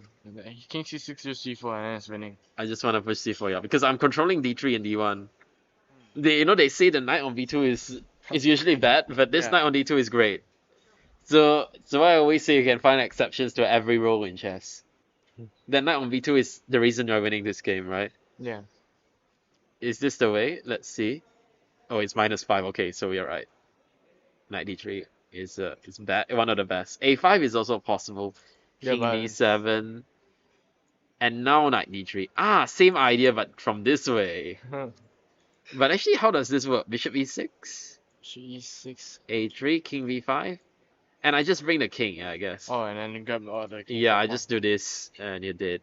So by the time you come here, I will have had this, Yeah. and I'll have had my dinner on the king side. Okay, so we know how this one's gonna end. We're gonna stay and watch until the very end. It's not much else for us to do, is there? I don't know. Maybe there's something for you to Yeah. do, but yeah, for me, not much else. There's just a few minutes more. Where's that game? Uh, Playing. So that, yeah, it's just this game left. Yeah, we'll see what he does. It's down to a few seconds though, so it's Yeah, I mean, this is an easy okay. He played A5. a5, so it will be that plan, yeah. There's many ways to win, but I think knight d3 is the most simple way. Yeah, I think so too. That just seemed very convincing. That c5, c4, right? But okay, all roads lead to Rome, as to say. So Mm. yeah, all right, okay. I think we can call it a day here. I don't see Black messing this one up. It's just too Yeah. easy. So yeah, thank you guys for tuning in to to the stream. Yeah, sorry for not covering the Li Qian game enough. Yeah, but thank you very much for tuning in, and we will see you tomorrow for the last round. Thank you and bye bye. Bye.